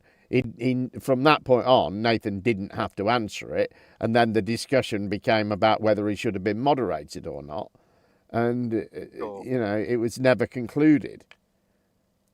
And then after that, Nathan was all like, "Oh, it was, sometimes I do get out of hand and I need to be moderated," and he did the right thing to moderate me, and he was being all agreeable because he knew there was a danger that he might not be in there again, and it was a very he needs it. Very tactical intervention.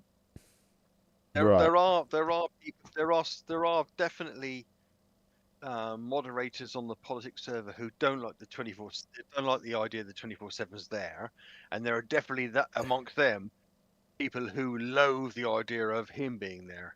On top of that, right. So every now and then you see it bubble to the surface. Occasionally, we're just having a normal flat Earth conversation in there. You get some disgruntled mod come in, who's literally just of the top tier, and they're just fucked off with it all, and they're pushing and prodding everyone's buttons. Okay, so there's clearly a kind of a begrudging hosting for some people. Right. I was told by Crit that it is the best moderated server on politics, and that they've told them repeatedly just how much better they are than any of the other channels. Which server was that again? Politics 24/7. Okay. You have to remember, Crit is an actual crazy person. Yeah, there is that. I know. I did press X to doubt, but. Right, we're 3 hours and 13 minutes in, so we better call it a night. Thank you very much for being here, everyone on the panel. Thank you very much for being here, everyone on YouTube. Especially thank you to all the people who super chatted the show. We will see you again in 2 weeks from now at the usual time, which is 10 p.m. UK time. Will we have changed the clocks by then? I don't know. We're heading that way, aren't we? Anyway. Check around. You'll hear about it. Thank you very much for watching. Have a good